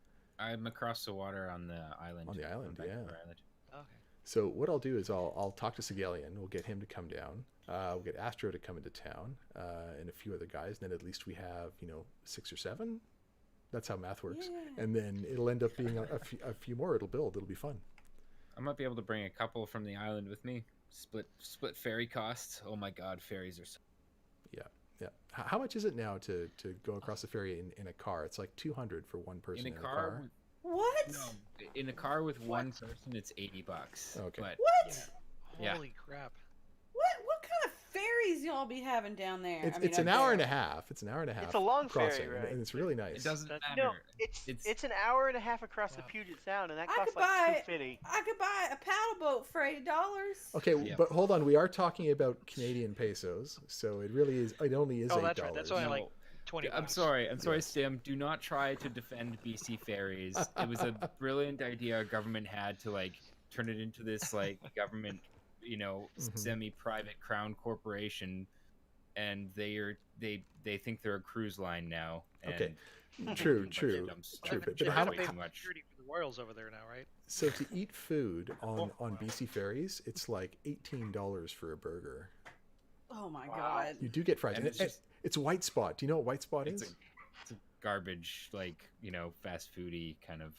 It's like Nothing White Castle. Oh lord. So it's a small steamed hamburger? I hate those things. Some people actually like It's those. it's a small it's a little steamed bit better hamburger, than that. yeah. It's a little bit better than That's that. what White Castle is. I like White Okay. Castle. I don't know. They're all right. Okay. Anyways, Arby's? it's a pain to get over. Arby's? It's like Arby's? No, yeah. Maybe it's like Carter. Supposed to It's be a pain worse. to get over to the mainland, but if you go with multiple people and you can split the cost, it becomes It's a lot somewhat cheaper. more affordable. Semi- Yeah. White Spot is more like Denny's. Oh. My Well, goodness. Kind of, but it's fast food. Yeah, no, Denny's. not that kind of fairykin. So, Joran, or sorry, Salty Spice.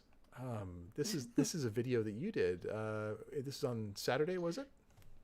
Yeah, this was Saturday. We had a good group. So I started streaming on Monday, Thursday, and Saturday with community, and we've had a great group. We'll end up having 8, 10, 12, 15 people in plus our team, and that's who was doing a flyover here, and they had their whole their whole group come over as we were doing cyclone death matches there, Oh, nice. uh, which was a lot of fun. So we had like 4 890s and a bunch of other ships. We're driving around over there, which is pretty cool. You can see the distance. And then we took Cyclone, a Ballista, and Ursa out up to this hill, and we were having a little death match. And then server crashed, and we went and took a Valk over. It took a bunch of ships over to do bunker missions, or was it? Maybe that was a different. Maybe that was Monday. I lose track. We're doing so many different shenanigans and screenshots. It's I've had the just a lot of chance. I've had the chance to join in for a little while on his show, and it's a lot of fun. You've got great people in there. I'm actually really impressed by how many people you have in there, and everybody being really civil when they're communicating with each other. And I'm not joking. I'm not really just trying to put a joke in there about how everyone complains to each other. Although if you haven't, sorry, apologizes to each other. But if you haven't seen that that clip, it's pretty funny. They keep saying they're playing Star Marine and they keep killing each other and then saying, "Oh sorry, oh sorry, oh sorry, man, oh sorry, buddy, oh sorry." Chosen. Sorry, Mister. Sorry, Ed. Canadianism is contagious. Yeah, I was about right. to say, are they a bunch of Yeah. Canadians? No, just Yeah, that's what everybody jokes that. Oh, we sorry, just- sorry, the- sorry, Canadian sorry. Star Marine. well, we just have just so the much most- the respect most for one another polite in this people. community and spent so much time that when I Yeah, saw it, I wasn't surprised that was happening. I really wasn't. But it's really cool to see, and there's so much respect for each other, and that's It's just just great. that kind of community. We're not competitive. We're not trying to one up anybody. We're just having a great time, just being silly and whatever it is that we're doing. It's just a bunch of friends hanging out and making more friends, and more people are coming in, and it's been so great. Just Yeah. so much fun. Yeah. Man, that is an epic flyover. I keep watching it on repeat. I'm just like, sweet, that's cool. Yeah, they did a great job. I mean, that's Black Star Initiative, really active, good, lawful combat org. So were they Not your the security Vanguard. that day? Yeah, they were. They've been security for us and quite a few times. They do a Nice. great job. Had a few different groups. Ed is our security organizer, and one of the problems that you have if somebody gets a crime stat, then either the UEE should keep the riffraff from interfering. Hmm. And they have a good time doing stuff like this too. So they get practice for running I security. bet you that ops. sounded awesome Nice. as they're flying over too. Oh yeah, it really did. Okay, so we got to move on a little bit. This is the Digital Foundry video that came out on Saturday. So I thought it was a really good video showcasing some of the latest tools and the results from over the last year or so with Planet Tech version 4, and it spoke about how expansive the verse was. And I was really impressed by this video. He obviously had the chance at CitizenCon to sit down and talk to some of the developers and get a chance to learn a little bit about what the new features were that were coming out in the game and be able to showcase that, and just the amount of energy and time it probably took to get confirmed what he could say and what he couldn't say to put this piece together makes it worth the watch. It's 22 minutes and highly recommended. We've It got was This is great. the I best- really enjoyed best content in a year. Yeah. Yeah. and we've got a couple of oh, and there's the Carrick. There's our beloved Carrick. There's a couple of just short clips which are really good ones. Why is that not rendering nicely?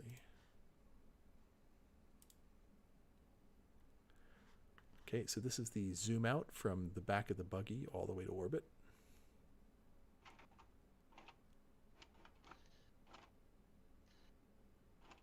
That was Wow. really impressive. You know, we've seen Pupil to Planet, 100 times, but just to see it again in a different way, I just love it. Yeah, well, and this is with the Planetech V4, so it looks totally different, and just yeah, beautiful. And then going through the space station up there was super cool. Oh, I gotta say, this is semi-tangential, but I friggin' love the new space stations that they've got in.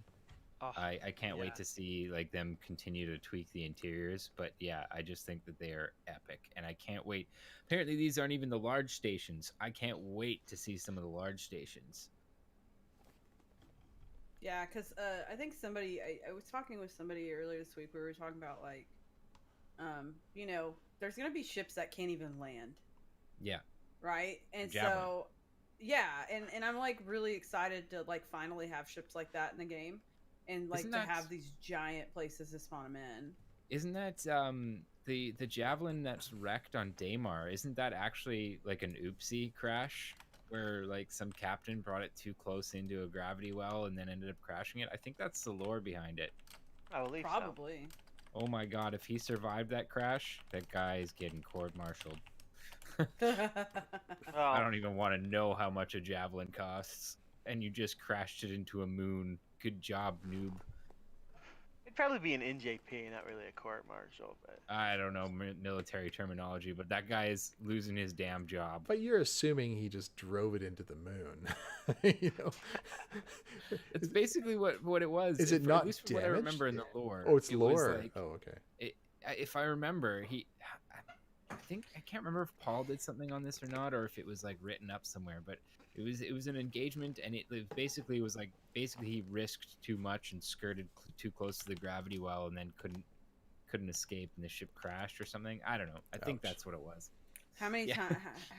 How many times like when those come into game and that's possible to do? I'm sure that's going to become a thing. Oh It's god, like, it's totally going to. like people are going to be like, okay, let's see how far I can go before it starts to crash itself. Yeah. Wouldn't that be? Let's see how close I can skim the atmosphere before this thing goes down. Yeah, It exactly. would definitely be a court martial or something. I don't know. But anyways, he's Dishonorable definitely not going to be discharge. captaining another ship. You just crashed a multi-billion-dollar or UEC starship. At least I Exactly. assume that they'd be that much, but Well, Hundreds of millions. it's gonna have to be, probably billions of credits. If you follow Eve Online to any amount, the end tier, end game ships that they have, they're I that don't are like that word. I know. It's why I put it in air quotes. Yeah. It's a, it's got to take an org months to build these things, and it will at the beginning, and then later on as people learn to game the system, maybe able to work with interest rates. I'm sure that's going to be a thing in Star Citizen. They will be able to get more and more of them easier and easier, and so they'll have to try and figure out how to combat that, because what is end game at one point, level 60 or whatever it is, becomes very easy to catch when the level cap is moved up, or when the economy is advanced in the game, or what have you. So I guess so, but like, sorry, no, sorry, I No, just no. did a bad. I just talked over you. go for it, man. Go for it. It's all good. Okay, so it's just to clarify here. I have ADHD, and I tend to jump in because I get excited about something, and if I don't talk about it immediately, I forget about it. So, Oh, so you're like me. Oh, that's Yeah. cool. We all do anyway. that here. It's pretty normal. so oh god, and I lost my train of thought. There it goes. Sorry, I wasn't supposed to laugh at you there. Javelin in game. It happens. Stuff. Yes. large, End large, game. large ships. Triggered. Oh yeah, that's right. Quotations, that's right. air quotes. Yeah. Okay. So like, first of all, the economy will game. limit how many javelins are actually, and how many capital ships in general are actually in the game, because these ships are going to come from shipyards that are physical entities that are supplied by physical materials, and are built on a time scale, that makes sense in the verse. So I don't know if you'll really have to worry about that so much, because if the economy is working well, it should regulate that. And second point I had about it was like, these, like, Javelin takes what, like 30 to 80 crew or something like that for minimum or something. You could Yep. you might be an org that has freaking like 20 javelins, but like good luck putting together, putting together and organizing the crew to actually, like, Oh yeah. crew a Yeah, lot of get these. And I think some 1,600 people together just to Oh yeah. get them all doing the same And thing. Yeah. and I think people will manage it. I honestly think that some orgs will get to a point where they have structures that are solid enough to be able to organize Well, these kinds of people. But like, it's gonna be a feat. Like, I don't think you can really equate it to MMO top level, kind of typical kind of inflation you see in MMOs. One, because of the like I said, the economy, and two, because just the sheer amount of people Yeah, required. I think if Javelin shouldn't Thanks even for be the- able to Thanks for function the sub there. without Yeah, thanks to the minimum sub crew there. board. Hi, Gwynny. Hi, Gwynny. Yeah. Sorry, Buster. Go ahead. I was just saying that I hope that like the Javelin also has like functions in place, like some sort of like, there has to be a certain amount of people at specific places in the ship for it to function, right? Like you Yeah. actually have to have like stations crewed, and it's not like the ships are right now where it's like one person pilots it and that's fine, like that's all you need. Yeah. Like, no, the Javelin, I really hope that when they get to the point where the Javelin's coming in, that there are really some mechanics in there that make it completely non-functional unless it has the right amount of crew. Because then that also prevents, like, that is also another, like you said, like with the economy, if that works right, then it shouldn't be so easy to get them. And part of that to me is the economy of that is also like you were talking about with the shipyards. These will come from physicalized shipyards, and so it's like, yeah, like it's going to take like, somebody buys one, and then it's going to take another like 30 real days or something for another one to be built before Yeah. somebody can get it. Like, I don't know if, I'm not, obviously that's not what it is, but I'm saying like that's kind of my idea of like the way it should be in some way. Here's the other thing too. In the lore, the javelins that you're buying are decommissioned UEE ones. So Right. I also kind of wonder if we'll be able to even order new ones at all. You know what I mean? Like maybe an in-game event has to happen. Like, maybe, I don't know, yeah. but like the ones that they're going to be rolling off the shipyards aren't going to be going to private purchasers. They're going to be going to the military, and the military is going to basically be handing down a set amount of decommissioned ones for private. Pretty limited availability of the large capital Yeah. ships. As far as organization, I mean, I've talked with a lot of people. Hold on a second. That- I gotta go. Oh, bye, All right. Dr. Murray. See you, Hi, Doc. Good night. Bye. Thanks Bye. for coming. Later. Good night. Later, Tater. Bye. But as far as large orgs, I've talked with a lot of people and as different as those are going to be, regardless of the parallels, that they have done a really good job of really organizing large numbers of players for group operations. Even though in Eve, each person is piloting their own ships, so they're not operating in quite the same kind of teams as multi-crew ships in Star Citizen. And they've mobilized hundreds to thousands of people for some of these large battles, and that last for sometimes like days, which are just the whole concept just boggles my mind that they have that many people going, and people like take off of work, and it's like, oh my god, that our star base is under attack, or some other org is invading our sector, and everybody has to mobilize, and like 40 titans and all this stuff. So it is able to be done, but it's not an easy thing. No, definitely not easy. And like they're saying in chat, I think it will happen. Yeah, Rolisium, yeah, he says some people run very large orgs. Absolutely. And like even the org I'm in right now, I am shocked at how organized they are and how well they've kind of like laid out their structure. I have no doubts that they'll be able to run, multiple capital ships when it's actually something you can do in game. But like it's gonna be a feat, and I think a lot of people trivialize how much of a big deal it's going to be to run these large ships. I think you're I so agree with that because it's You're not. Sorry, just to yeah, slip go one ahead. more thing in there. You're not. We almost got lynched on the captain's table for saying this, but I'm sorry, but a full NPC crew is not going to be viable. No. First of all, the amount of money it's going to cost to hire all the NPCs to crew one of these things is going to be stupid. And second of all, they've flat out said, the developers have said that the NPCs are not going to be very good compared to a human crew. Well, I disagree with that. But there's two sides of that. I agree that the cost of having 20, 30, 40 NPCs is going to be a lot more than I think people realize. Understand, yeah.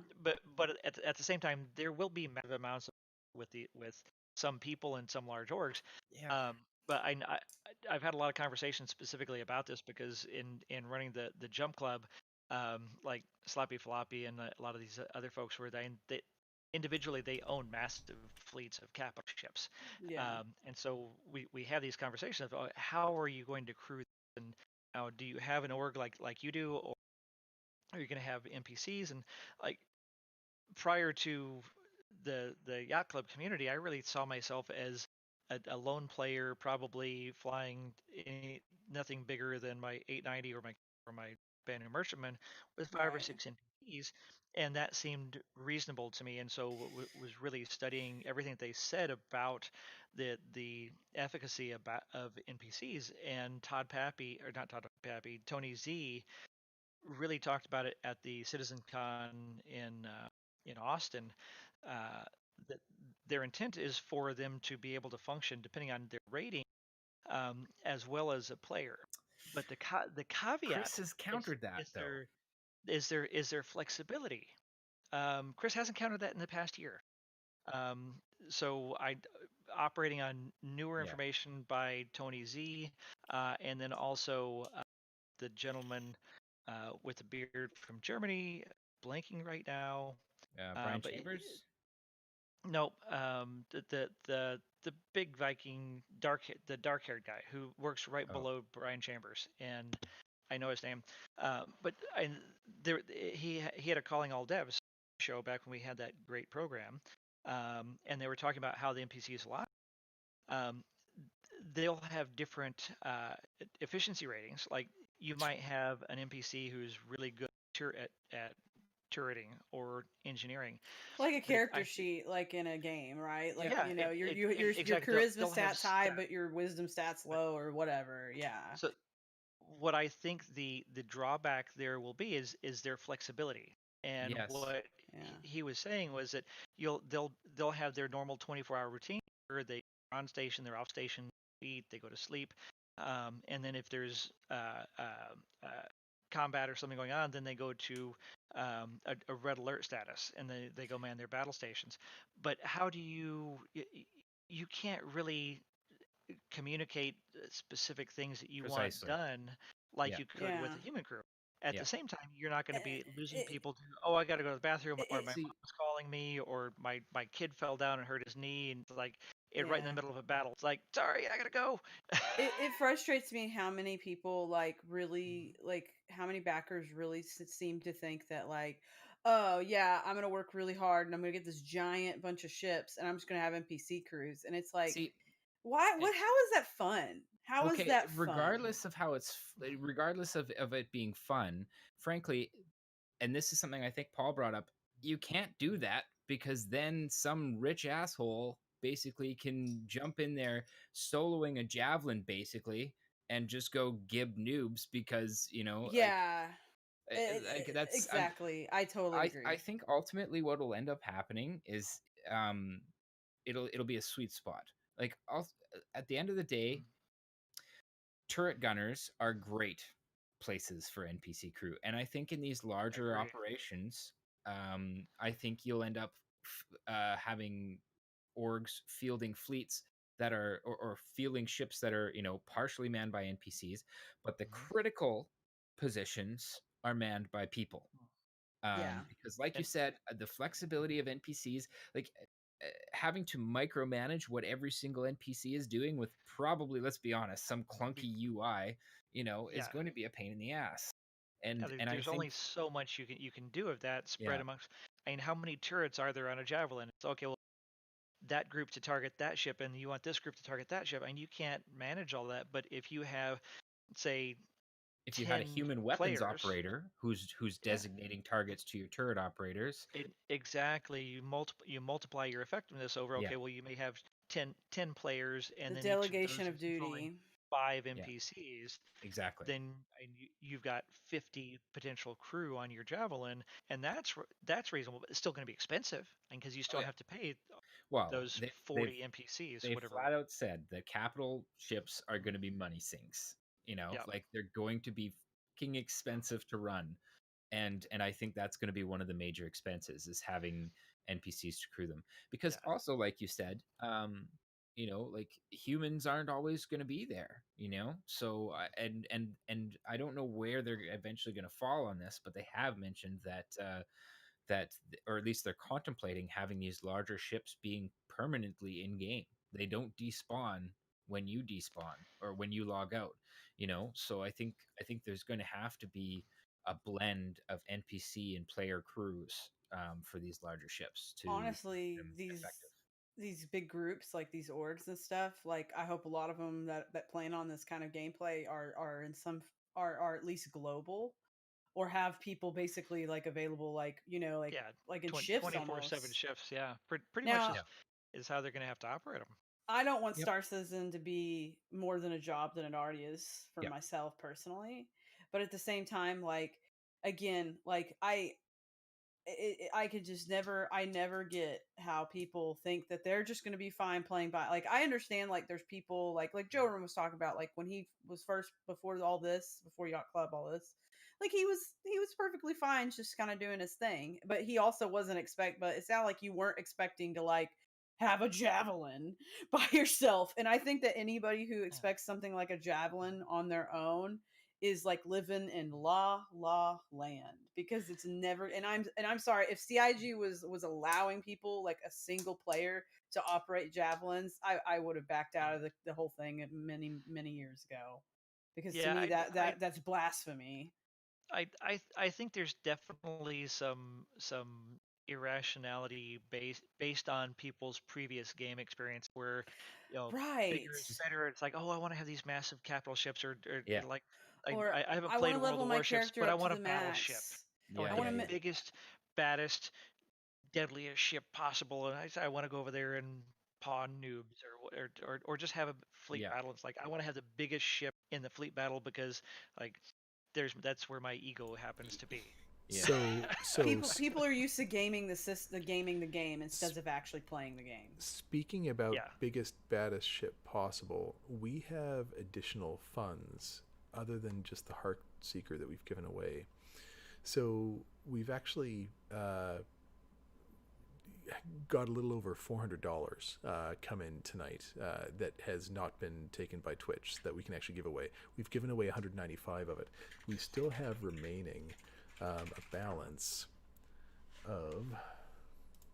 And good night, Shadow. I think Shadow's going to bed. He Hi needs to Shadow, pass thanks out. thanks for Bye, hanging around, Shadow. man. Rest up, buddy. We need you. Feel better, Yeah, man. and feel better. Yeah. So we still have nearly $300. We've got $297 remaining to do in ship giveaways. So we need to have a look at what ships we want to give away as we go down this road towards happiness for the $300 winner. ships. Yeah. So Fan- I think we should do 2 ships. yeah, I think two's Yeah, split better. it. Yeah, we do have an Eclipse, which is 275. But then we're leaving some money on the table. Let's give away two so more people can enjoy ships. Okay. Spread the love. Spread the love out there. Okay, so what do we feel like? Another defender. Yeah, that's. I don't know how many defenders we have available. But I think- I updated that number. I spoke with that individual that has those, and we updated that about a week he had ago. a bunch available. Yeah. So there's plenty. looked over. You can see there's a quantity now. Yeah, there's plenty. Like, Pratchett's that was trolling, another screen. trolling in chat. Yeah. So Reliant Core is for everyone. you get a Reliant Core, and you get a Reliant Reliant Core. Core, and you get a Reliant Core. We give away Oh. 2 Reliant Cores and a Defender. How much is a Reliant Core? I think they're like $85 or They're for something. sale right now, but it won't be LTI. Every ship we've given away so far, except for the one that was we can make it an LTI with a donated token. by Xylo, which We was can tokenize it. amazing, by the way, has been LTI, all of them. So, We can tokenize a core. oh, I suppose we could, hey? Yeah, we got tokens. Okay, so how much was the core again? I don't think it wasn't $85. Can somebody get somebody knows how much the Chat. check and find Come it on, faster chat. than we can. I accept that challenge. View buying options. $70. Mostly because Right now it's 70. It's normally 80. So this is something I forgot to mention earlier in the show. so it's 140 and There's a $10 promotion right now on the Reliant Core, which is kind of cool. It means our winning dollars go further. So why don't we give Why don't away we a give bunch of away- cores? Why don't we give away 4 of them? Yeah. What is that, 280? Yeah, we could do that. Yeah, it's right under the number. 4 Give away cores. 4 cores. 4 cores and 10 years ago. something There like are 4 cores. All right, I like that idea. Okay, well, T Yeah. Nightster, if you Spread can, the love more. if you can load up one of those when you're ready, let us know, and we'll tell everybody to start entering. But don't enter just yet. I've got a couple of tokens I could. Yeah, you've got some tokens you can Could use. contribute. Okay, and Yeah, I've got. and we can work. a few things. Yeah, Yeah, we can work with other guys to make those. I don't Yeah, have a lot of plenty of tokens. tokens at the moment, but I'm sure we can find them. Okay, so 4 cores coming our way. So we'll do them one at a time, and why don't we pay attention for when T messages us? Otherwise, let's continue on with the show.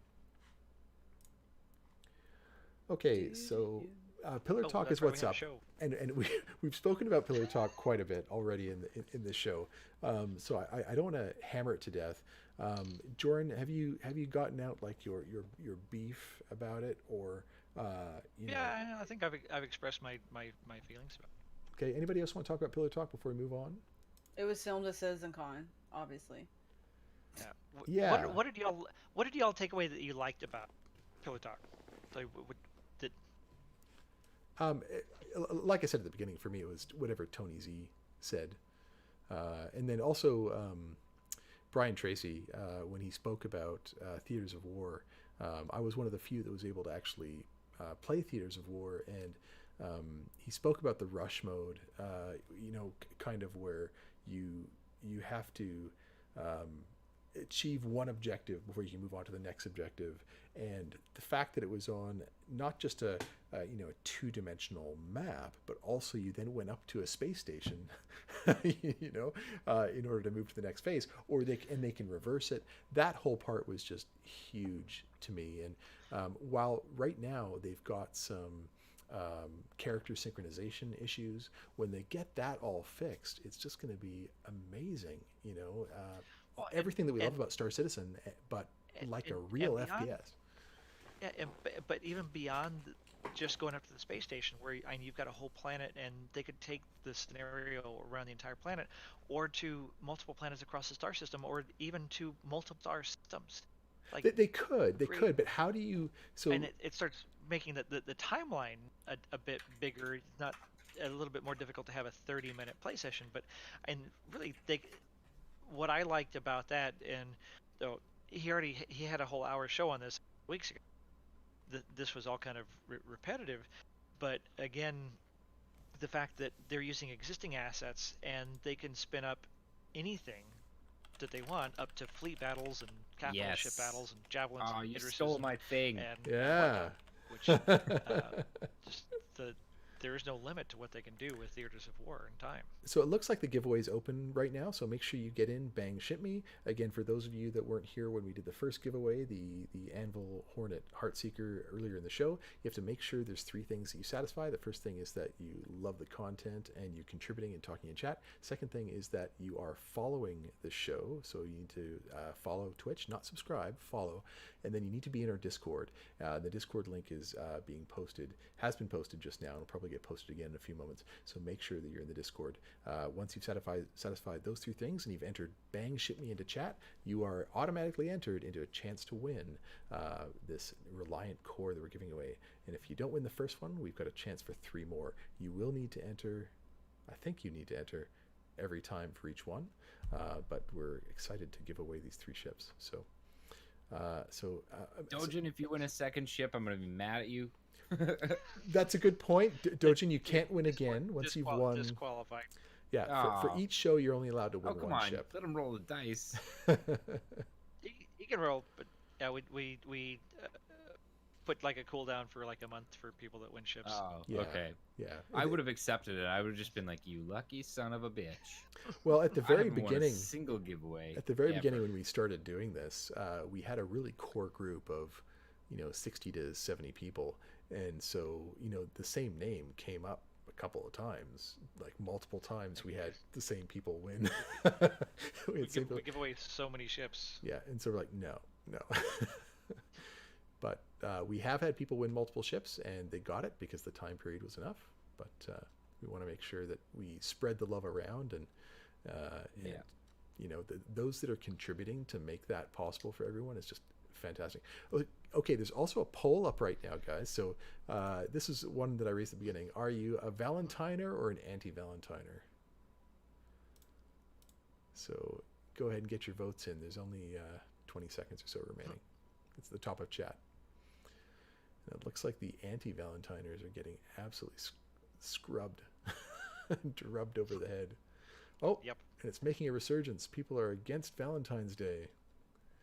There's a turn of events.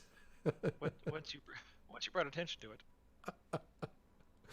I was going to make a scene and storm off when you mentioned that this was going to be a Valentine's themed podcast as well. Well, inquiring minds want to know what people think about it. What's next on the agenda? I'm going to have to go in about 10 minutes. All right. Okay, moving on. We have the lore post. So Dr. Murray was our lore guy. He was the one that read it. Yep. And now he's gone. So there's that. Okay, chat. Yeah, anybody in chat read it? Give it to us in a nutshell. What was this week's lore post? It was long. It was very long, and I always tell Xylo I need more pictures. I can't read that much without any pictures or charts. Infographics are my thing. They're my bag. Comics are even better. It's called the Meltdown. I couldn't tell you what it's Giveaway entry about. stopped. Are we ready to draw? I think we're ready to draw. Are we? Yeah. Giveaway closed. Roll it. Zortoza. Zortoza. Congratulations. Yeah, congratulations, man. Zortoza. It's been a regular member of our community. Congratulations. Yay. Congratulations. Good job. And He's they're in. here. All right. Woo-woo. Message them in the in the Discord. Yeah, message me, Hey, and I will it's make sure the that comes together. Few. Hey, Few. Good to Luke. see you, man. Luke. Phew. That's my homie. Help us, the Few. You're our only hope. Okay, so What are we looking at the here? next thing to talk about, and congratulations, Zortoza. That's absolutely awesome. Okay, that was not something official. So let me change this away from being super bright. Okay, so there's an account reset option now, which we were given. That's really cool. Is that available Yay. now, or is that in 3.8.2? Yes. Yeah, it's It is available now. It's mostly working. I've seen a couple of people have had it not work, and then they still have to file a ticket, but that's just I a bug. think they actually want you to try using it in the new PTU at some point. I'm not sure. I swear the patch notes said something about it. Oh, they want us to actually beta test that. Yeah, let for me them. find the patch notes. Alpha and test it. I'll find that section. But yeah, this will help because a lot of people were having issues. you said. Although there's a lot of bugs. That seem like they almost like I was in last night and somebody was saying they couldn't spawn any ships. I said, well, you can go reset, and then somebody else, oh, well, if you're Port Olisar, then just go over to one of the rest stops, and that's a pretty widespread bug that can't spawn ships Yeah. at Olisar. But if they get a ride somewhere else, then they. There's still some though that that are critical, like ships spawning without components and stuff like that. So Yeah. I'm stoked to see this Yep. because hopefully it'll help to negate the need for resets between patches. Okay. Because one of the reasons they do it is because everybody gets their accounts all fucked up. Yeah. Yeah. Yep, exactly, and it's got a 7-day cooldown current. Reduce the potential for abuse. Okay. Yeah. Yeah, you can't true. just do it every day. Good call, actually. Now that I think about it, somebody who had a ton of UEC left over from the days when you'd spend UEC on the website to get like weapons for Arena Commander. God damn it! Yeah. I can't think of any names tonight. It's always when you need them that they're on the tip of your tongue, but you just can't What's quite. that platform called? Voyager Direct. Yeah. Oh yeah. Oh yeah. Anyways, so somebody could spawn in with their freaking couple 100,000 credits, transfer it to their buddy, reset their Yeah. account, transfer it to their buddy, reset their account, transfer it to their buddy. Yeah. Yeah. Yep. So the next thing we're looking at here, because we got to push through the show, is the subscriber benefits that are happening for the month of February. So the first thing is they used to call it hangar flare or in-game flare. Now it's just we're getting jackets, which are very cool, Microtech jackets, more on the casual side. I like those. Yeah, I think they look really I like good. the little red and white one. That's cute. Salty Mike was ripping on the puffy jackets. He's like, "Oh, now everybody can look like they did when I was in high school." Oh my god. Oh my god. But at that's least so they're not true. like Back to the Yeah. Future 2, where you press a button and they Velcro tie themselves and Yeah. auto fit and dry. Oh my gosh, right? That's a bit too much. Okay, A bit much. so if you are an Imperator level, you of course get both sets. And then also there's something else if you're Imperator level that you get, which I didn't know, and that is you get to fly the new ship agree coming with out Glenn. a week before anybody else does. You get to fly the Carrack a week before anybody else does. It's pretty cool. Ooh, fancy. What does Glenn say? Glenn. Where's Glenn? Glenn. So another thing is the ship of the month is the Banu Defender. So that means that is free to fly for subscribers for the entire month. And then of course, there's another thing that I didn't mention earlier in the show is the Dragonfly Black was the free to fly ship last month. And so what that means is this month for subscribers, you're able to buy the Cutlass Black. So that's available this month to buy after that previous month of free fly. And then, Wait, isn't the Cutlass Black always available to buy? It's always for sorry, sale, I yeah. didn't mean to say Cutlass Black. I meant to say Dragonfly Black. Oh, Dragonfly. I normally just call it the Dragonfly, but because they were referring to it So, to differentiate it from why the is it yellow not and the Star always Kitten for sale? version. Okay, I salty, think there's salty, no reason for the Dragonfly salty to not J. be for sale. It's just silly. Yeah, it should be, but there's that false scarcity thing that they want to maintain. Yeah.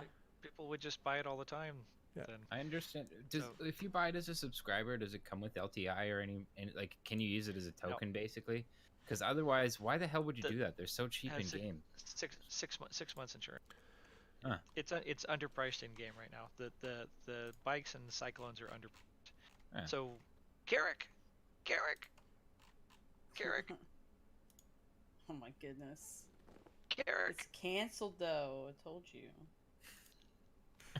I just look at the JPEG. You've got like nobody has risen to that bait. Got to work on your delivery, Buster. Guys, it's canceled. Chris Roberts called me like yesterday, okay? And Jared confirmed it. Yeah. Oh, Firemaster says that the Dragonfly Black is always for sale, but subs get 1 year. Oh, is that what it is? Oh. Okay, Okay. so it's more Good, insurance. Good. Oh, that's good. I- Well, Yeah. sort of. Okay, so I mean, Guys, the next giveaway for the Reliant Core, that's the second of 4 Reliant Cores, is now open. So please, you have to enter again. This is coming from T Nightster, our illustrious mod number 1. Except for Dojin Shin. Except for Dojinjin. Sorry, man. If you've already won tonight, you can't win again. So Bank Ship Me, get in there. Everyone's jumping in. That's awesome. Keep it coming. Woo! We want to see this Yay. go to someone that absolutely loves this game and wants a great ship to move through. It will be an LTI version.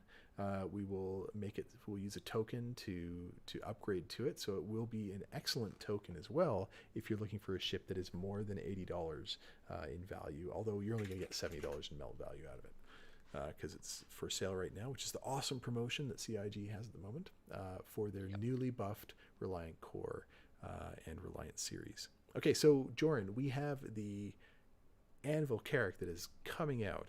We have this awesome picture that we have up on the screen. What do you It's like? beautiful. What do you like most about it, man? Tell us. I love how it's come together with the text. So one of the things people were saying before in some of the last views was that it looked really plain and such. And I kept saying, it's like, well, they haven't done the exterior texturing yet, and it adds so much more character to it. And everybody was all kind of flipping out about the little docking port there on the side, which really kind of gives a sense of scale of the ship. And then also the way that the pod modules have been integrated into the hull ship differently than they used to be, where they used to kind of go all the way to the side and more. So Didn't they say that capital ships had larger square docking ports like the one on the front of the Hammerhead? Are we sure that's actually a docking port? there's two different kinds. So there's the 2-meter circular ones, or there's the 4x2-meter square ones. Right, and it stands to reason that a Carrack would have both, right? Yeah, I don't know if it has the bigger one. It might. It's should only if the Hammerhead has one. The Hammerhead just has the one. Most of the other ships of that size don't. Let's see the. That definitely Does looks like a Reclaimer docking have port. bigger Carrack is not a capital ship, but they've specified that there's 2 styles of docking Yeah. collars. One of them is the smaller circular ones that you see in things like the Constellation, etc. And then they called it a larger, quote, capital class docking collar, which is the square. I can't remember. It's like Yeah, it's 4 by 2. meter. Yeah, 4 meter by 2 meter. Yeah. And it does say docking next to it when you zoom. Firemaster reminded me of that. Airbus Kingsley says that the Carrack image has an Easter egg. Check out the original URL link for that. Yes. So it does say that there's more information coming Thursday and Friday, and also Well pointed. on This Week in Star Citizen, it was said that Sarah McCullough, the ship artist, is going to be on Star Citizen Live on Friday. And Woo! Oh, cool. that's an interesting tie-in there, because I tweeted out this, and she actually tweeted back with a little winky smile about it's when I mentioned there's going to be more information on Friday. So she's going to have something to say about it. Well, that's gonna be exciting. I always like it when the ladies of CIG are on one of their shows.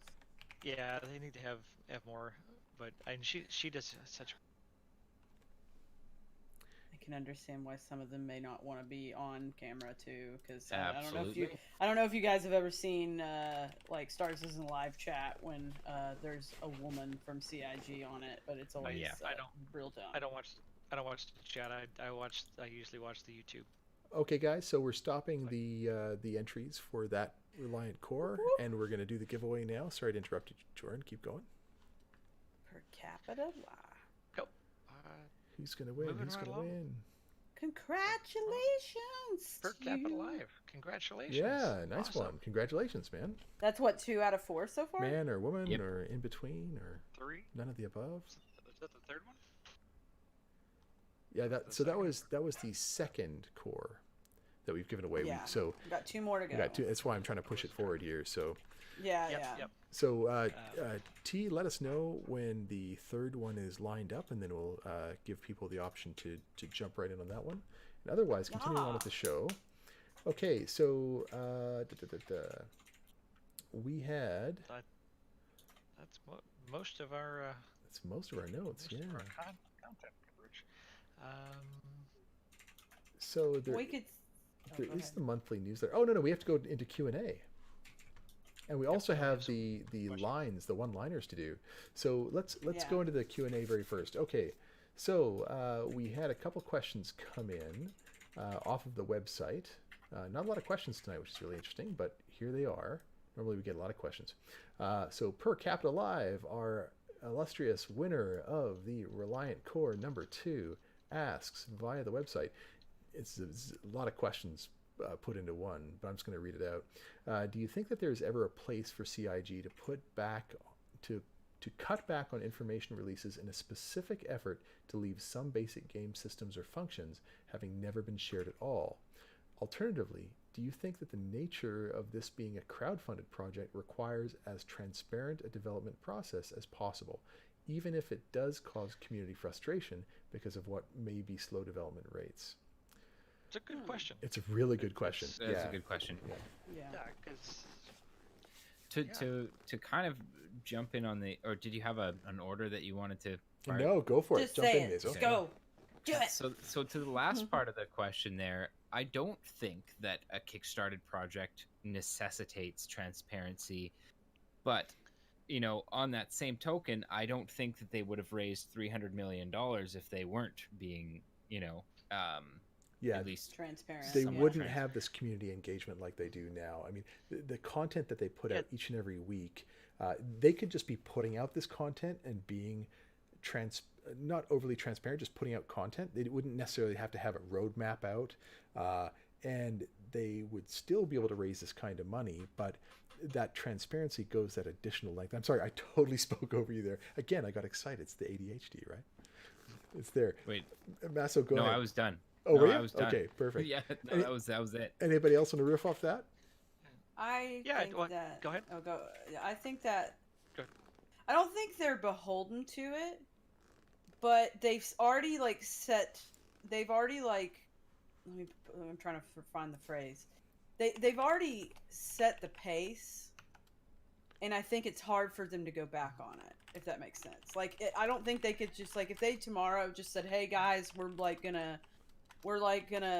gonna be doing like instead of doing weekly videos, we're gonna start doing like once a month videos," which I don't think would be a bad idea, but I do think they would get a lot of blowback. And so again, Well, it's like to me a Kobayashi Maru once again. Right. It's, yeah, it is because they that's part of the problem is that they have pulled back is they pare down the content less and less and less. oh, that's a good point. Yeah, they have a lot of actually. shows because we used to have Bug Smashers, we used to have Lore Maker's Guide to the Galaxy, we used to have 45 minute plus to hour long Citizens of the art Stars. TVs, 10 for the Citizens chairman. of the Stars. We used to Citizens have of all the Stars these shows. was the most underrated. Oh yeah, Yeah. that was a great show. I mean, However, there's so many. I like to think And we're we're down filling that to role 7 minutes in some ways. and You 1 are. hour. However, some the ways. sales for this game are skyrocketing. Like we have more Yeah. people joining now than we have. Like this has been the best. The 2019 was the best funding year they've ever had. So I think they've kind of reached a critical mass for from the marketing side of things. Yeah.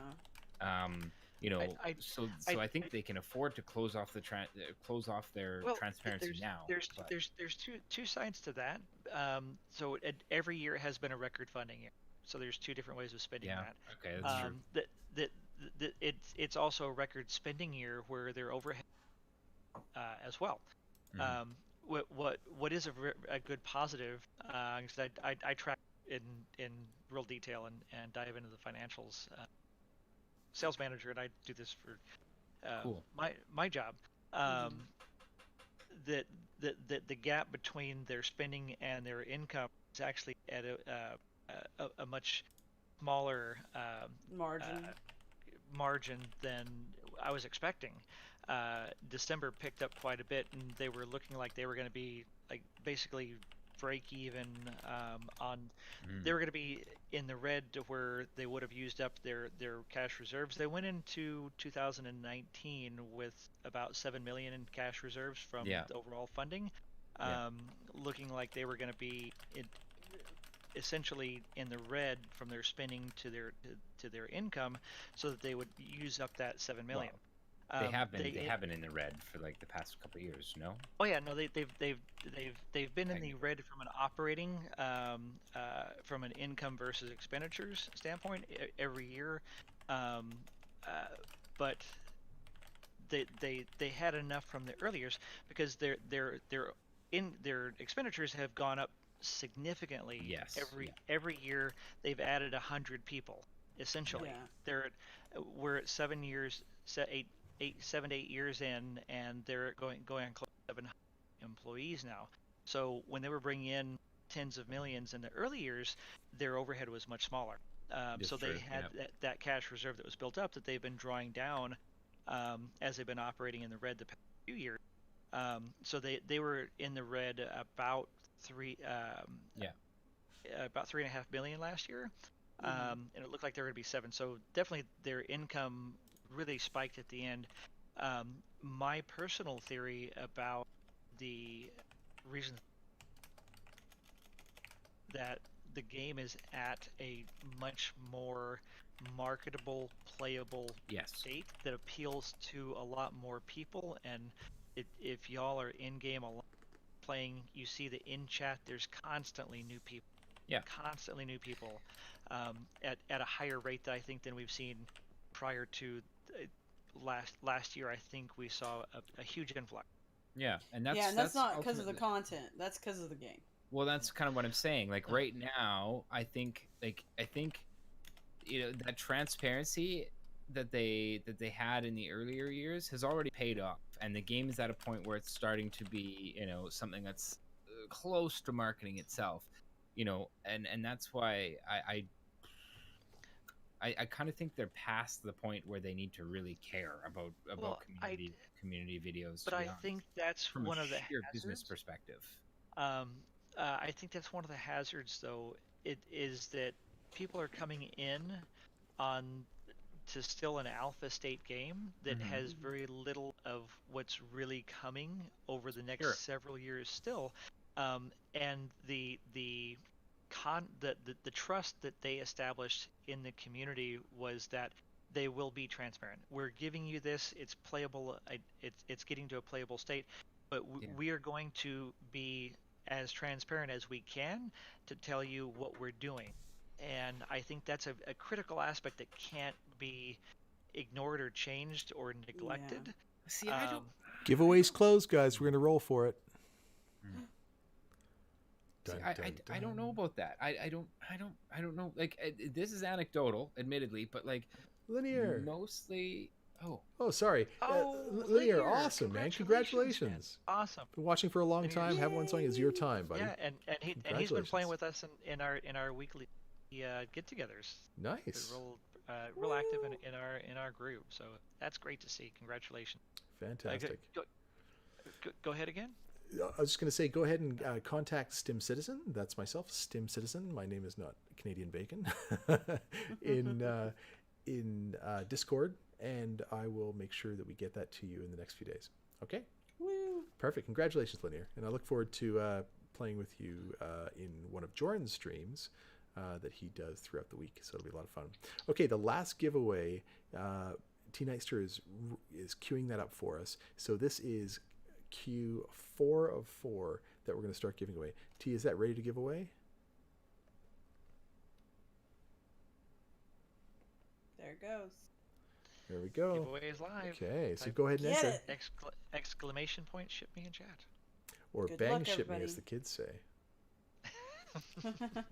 But yeah, I see where the challenge of a growing company and product is like, as the product is changing and as the market is changing, trying to expand and reach new customers and to constantly grow your income. What choices do you make going forward? And I think that it's important to maintain the things that help get them to this point.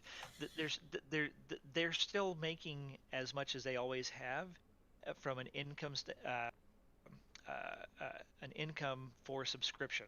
So they're making $3.5 million, and they have been fairly steadily for several years. Yeah. So their income for the production of this content has not gone down. A little bit more of that is going toward than in past years because they're larger, but I think it's important for them to and that's you see that this pitchforking throughout the community and discontent because we're many of us are subscribers. I've been a subscriber since right after I started. Like we're putting out this because we believe that the content is while more and more people are less happy with that. Yeah, but this is kind of the point I was trying to make, and again, this is somewhat anecdotal, but most of the new people I talk to, they don't really give a shit about Star Citizen dev content. They're not paying much attention. They don't watch the videos. They don't care. You know, they're having fun in the game, and most of the new people I talk to went into this game fully knowing that it's an alpha, that it's going to be buggy, and they're still there and they're still having fun. You know, like I've heard, I was playing with a streamer the other day who was a new, relatively new backer. I said, oh, you know, the subs. I mentioned subs or something. He's like, subs? What's that? And Yeah, he was didn't like, even "What?" realize. Yeah, he didn't even realize that there were, you know, subscribers who paid for content and stuff like that. Like most people who are finding out about the game at this point aren't finding out about it from the official Star Citizen content. They're finding out about it through people like Board Gamer, through other streamers who are streaming To it. the content you know. creators, big Yeah, time. not everyone's a game developer. Not everyone's really into that. Well, But last comment I would, from Jordan on this. We need to move on to the next question. So go ahead, Jordan. well, just on that, I would agree that the community has always been the number one marketing for CIG, but at the same time, and I agree with you, a lot of the new people that are coming in don't know anything about the project. They're just coming in. It's like, oh, it's a great place. It's beautiful. There's planets. There's spaceships. Yeah. They're coming in for that. And I think that it's more important than ever for CIG to put out content that really explains more of the scope and scale. Because I've talked to a lot of these new people that they don't know any. It's like I mentioned different things about planets and stars and you know some of the lore about. It's like, man, it's like I had no idea because we have this institutional knowledge of been part of this community for so long and has been studying it for so long and avid consumers of the content, and CIG is putting out less and less and less. We're So the these new people, ambassadors. we have, but we shouldn't have to be the only ambassadors. I think I agree with that. There's no negative to CIG putting out good content. Let me put it that way, and I'll end on that. Okay. Yeah. Okay, so let's move on that. to the next question. Okay, so this one comes in via the website from Erebus Kingsley, who always asks really good questions. Now, it's a two-parter. The first part of the question, I don't know if we're going to have a lot to say on it, but the second part is fascinating. So the very first part is, a week ago, the UEE revealed the 10 Imperator candidates who are still in the running. Yes. To take the place of the current Imperator, Kelos Costigan, if elected. Which candidate in particular piques your interest the most? That's the first part. Hold on. Second part, which I think is even more important that we discuss, is he says, I would personally love to see, now this is a statement, but it really poses an interesting discussion point. I would personally love to see, depending on who's elected, buffs for the SC universe. If the Imperator is trade and commerce focused, players will profit from trades more than usual, or trade routes open that were closed. If the Imperator is military focused, security around the verse is more uptight, or trade convoys would be escorted by more security than usual. You know, those are a couple of examples of buffs that you could get, and I love that. I love it. I love that idea. That's super cool. Yeah. I think, okay, I can't remember the name of which candidate I actually liked, but there was one. I'd have to look at the posts again. If anybody can link that in chat, I would really appreciate it, because I can't find. I'm trying to find it on the website, because if I saw the name, I'd know. I have it in the show I notes. I, Let me I find haven't it. I haven't actually studied them, but I am 100% certain that CIG, everything CIG does is driven by the lore team, and every single team that's doing anything is consulting with, and the Yeah. lore team is writing the history as it's being made, which is driving what the development is, and this is going to drive the story arc of the universe over the next 10 years 100%. in the direction that 100%. the lore team goes. And I want to diverge on Metallica in chat had a comment that without the transparency, would the content creator, us, have as much to share with the community? He thinks that people tune in for both the creator's personal exploits and the information they share about the game. I think that's important. If CIG shared less, most of us would just be playing the game. We wouldn't have. Here's the thing, though, show and I nothing. know we've moved on from this topic, Sorry. but like the bulk of the information that Good these comment. content creators get is not from the video content; it's from the monthly reports and things like that.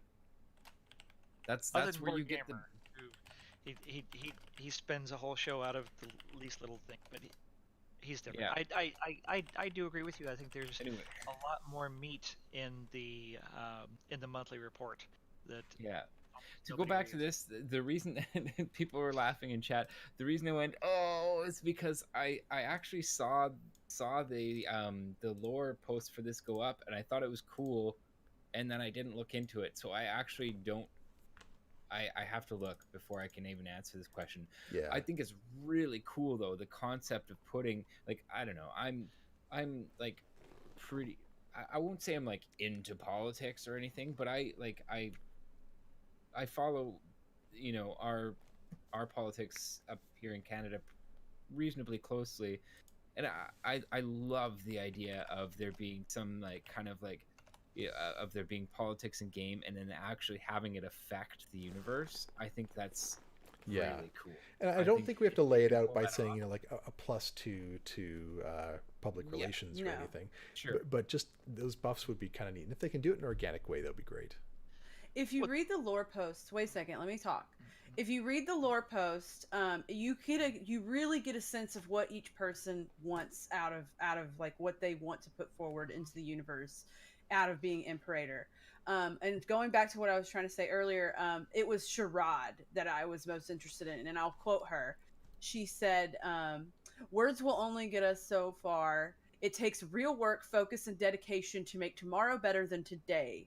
I have the fight and focus necessary to make these ideas a reality." Like her whole campaign is based on like getting people involved in the UEE, getting people involved in participating in citizenship. And each candidate has their little things like that, like whether they're like more about like being separate, like basically being more xenophobic or being like this or that. But Or like I do see moving when the I look capital at of each Terra. candidate. Right. Yeah, Goes exactly. And another- that would be yes. huge. And that's the thing is like I see like the potential with each candidate how things would shift in the game, like especially for missions, like missions now in Alpha State. And I think the next place we would start seeing it is population flow. And I think this could even go down to Tony. Like this kind of stuff is going to go all the way to like people like Oh Tony yeah, Z. with Like with it's all going to the be like the NPCs and all economy. that. It's huge. Like think about it. Yep. Like with her Yeah. as an example, like say she's trying to get people basically motivated to participate, to be part of the UEE, to do stuff. That's going to shift like the economy instead of it just being like. Yep. Maybe it's from being such an individualistic economy, it's more about like, hey, you can get a job with the UE or you can get a job doing this. Like it's 100%. If they don't take advantage, I would be highly disappointed and very surprised if they did not use this Imperator thing as sort of like this decision by the community and the totally lore will. team to sort of direct what's next with the lore of the game Yeah, overall they're and absolutely the going to direction. do that. Absolutely, they're going to Yeah. do that. So Otherwise, I would why would they even yeah. bother with this? They just tell you. Okay, So okay. I think that answers the question pretty good. So let's keep moving. We've got to get some of us have to get going. We've got a raid to do, and we also have some pickup lines to go over because we've got some really good pickup lines that have been entered in. So we have a total of 1, 2, 3, 4, 5, 6, 7 pickup lines. So let's read these out. You ready, everybody? So Yeah. Timble puts in for everyone. Is it me or is that a Pisces in your pocket? That's cute. Bang Friggin' Chow says, "Hey, Buster the Destroyer, excited for that prison gameplay? Because you've pad rammed my heart seeker. Kapla." That's cute. That's a good one. All right. So O1X says, because I don't know if there's an O1X actually in chat. That's actually they're in chat. Yeah. Yeah. Okay. Yep. Awesome. He or she or non-binary says Them. to they say to Chris Roberts, "My persistence is unrelenting. Be my Valentine." That's really good. That's really good. So silly. I love it. I love these. They're Yep. fun. Bang Friggin' Chow comes back again, says, "Shadowkin, sweet baby Jeebus, but get well soon. XOXO." Aw, that's sweet. And then Tim. This one's my favorite. This one has been my favorite. I read these earlier, and I love this one. So this comes from the totally legit real Gal Gadot to Stim Citizen. "Too bad you're taken. Anyways, Valentine's Day. Love you, babes. Wonder Woman." Oh my god, that's so funny. That's awesome. From the Grizz to Star Citizen, they first mentioned you were scheming. What was it? Okay, they first mentioned you were scheming. Surely I thought I was dreaming. I The was roadmap dreaming, shows clear. Very soon you'll be near. I love object container streaming. That's pretty good. That's That's good. That's actually really fun. That's a good one. It's almost like a haiku. I don't know. It's good. And another one from Bang. Not at Freaking all like Chow. haiku, but but okay though. Close enough. Close enough. I Close did enough. say kinda. It's iambic. There's some pentameter, we're good. interpretation allowed there. Okay. Bang Friggin' Chow puts through to Joran. "Pumpkin spice. Happy Valentine's Day, bro." XOXO. I do Thanks, man. have That's awesome. I do have I have 2 pickup lines from my book of pickup lines Oh. for you guys real quick too. Yeah. I'll do my favorite one that I always say, and this is like my go-to line when I'm just playing the game is that a coda in your pocket or are you happy to see me? And then my other one that actually Heavy Bob gave me this one, and this one was really good. It was one of Bang. I'm sorry if that pickup line didn't work. So it's an alpha. Those are my 2 favorites. I have That's a a list good of one, over Heavy Bob. 35, Nice. but Yeah, that's a good one, those yeah. 2. He's a funny guy. Okay. Funny looking. No, I'm just kidding. Okay. Okay, so before you run, Joran, we have a giveaway to do, and then we also want to talk about very quickly what's happening later on in the week, 'cause it's pretty exciting.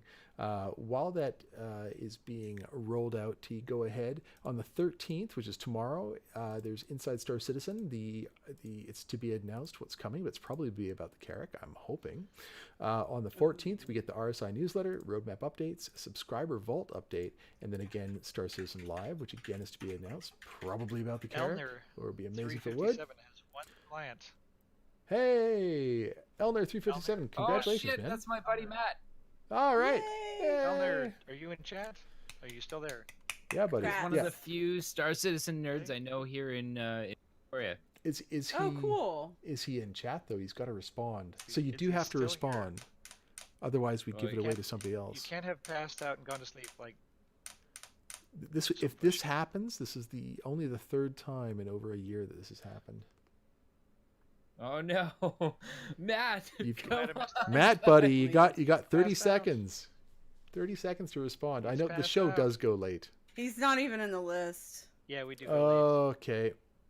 Yeah, call him quick. sad.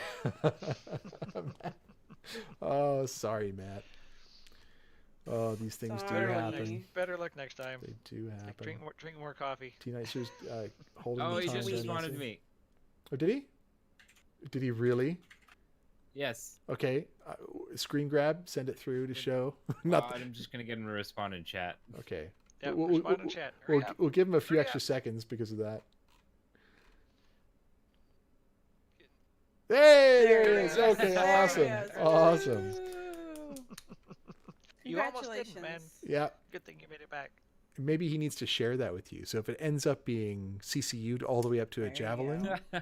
you know, Good you plan. have half of that. Congratulations, man. Don't Congrats. fall asleep on the keyboard next Yay. time. Congratulations to all the winners. Shausen's calling me a cheater, saying that's my alt account or something. Congratulations to all the winners. Yeah, congratulations, That's everybody. exciting. Rigged. That's 5 ships. That's like a Heartseeker and 4 Reliant he- cores. He, My he ran to goodness. the bathroom. So yeah, pretty good night of giveaways. It was really Yeah, nice, lots of good giveaways. and we had a really cool Valentine's Day theme. Thank you very much to Bust the Destroyer for coming up with some amazing ideas to make it a fun Valentine's event. Even though we had so much content to talk about, and we had some really good discussions. I thought those were Great fantastic. discussions. Yeah, absolutely. That was I had that was so a much lot of fun. So just to finish off the show here, if you are in the St. Louis area, Vancouver, Washington, or San Diego, California, this weekend there are 3 bar citizens going on that I would not want to miss if you're there. Upcoming special guests that we're going to have on the Yacht Club over the next 2 weeks. Next week we have Chris Harrow, who has done the font type and knows how to speak one of either Xi'an or Banu language. I believe it's the Banu language. Ooh. I've heard him talk about it and actually speak it, and it's a beautiful, beautiful language. And- He did the Xi'an language. was it Xi'an? Okay, and Yep. and it's beautiful. It really is beautiful. It's incredible. And I had a chance to sit with Chris on the way back from CitizenCon at the airport. And we were sitting there and we were just talking, and he was talking the language and telling me about the language. And before I realized, there was a small gathering that had developed around us of Star Citizen people that slowly started getting kind of closer and closer to hear the conversation, hear what's going on. So that's going to be a really good show next week. Even though it's one of those topics that you think, oh, is that really an interesting topic? It is. Stay tuned. It's going to be fun. And then Miss Hearts is going to be on the show the following week after that, on the 26th of Wednesday. Miss So, Hearts is really cool. I haven't had the chance to meet her, so I'm really excited. I met So- her. I've gone by her stream, but I met her in person at the PAX South Bar Citizen, so that was really cool. I didn't get to talk to her enough, Nice. but I did say hey to her. Cool. She's really awesome. I think She started the ladies night out, of Star Citizen Discord. Has a great group over there. Yeah, So- I remember. I don't talk enough in that, but yeah. It's hard to keep up. They are so chatty. It's a great group. Yeah, funny folks. So we're starting off a new thing for the hosts of the show this week, and that is that once we get to this next line, and the next line is we're going to do some table cleaning. Are there any new business points that you want to discuss before we start sending the raiding party off to plunder the Astropubs show? I just want to go to bed. Okay, so after this, I'm going to say a couple of things just to say thank you and to round out the show.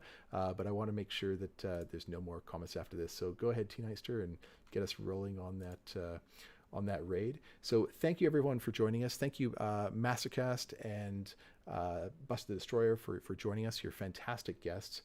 We hope that everybody that has come by and watched the show has really I enjoyed think it. Paul's about to wrap up. By the way. Oh, is he? Well,